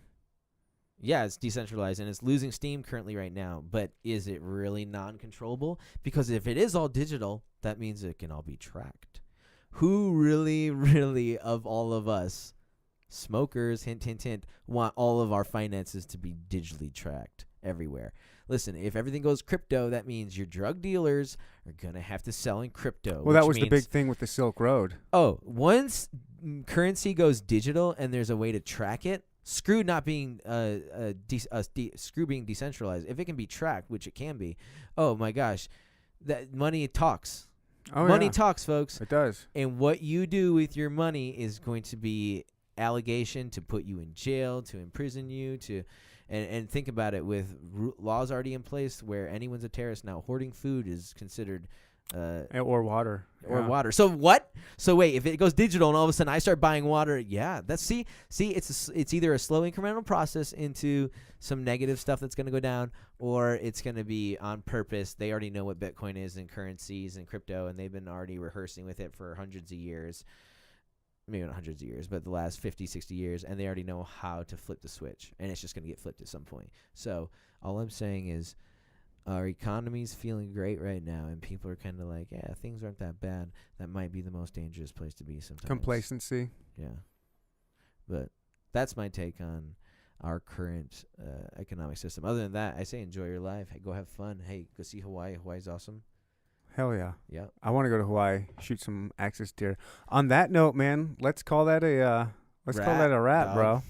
I appreciate you for getting out here and doing this. Man. Good seeing you. I hope we can do this again.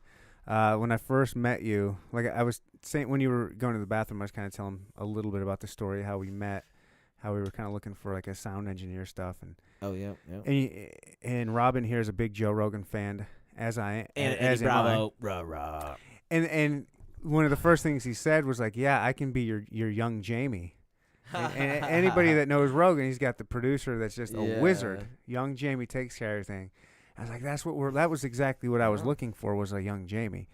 And get to knowing him and talking to him. I was like, dude, you are not a young Jamie. You are an Eddie Bravo. I love Eddie Bravo. 100%. Shouts out to Eddie. Eddie Bravo is one of my favorite human beings in the world. I love Eddie. He's Yeah, a good man. He's the Good best. man. But on that note, man, I thank everybody for listening. Yeah, thank you for Robin, having me. dude, thank you Thanks so for- much for being here. Yeah, thanks for having And me. I will catch you guys on the next one. Heard.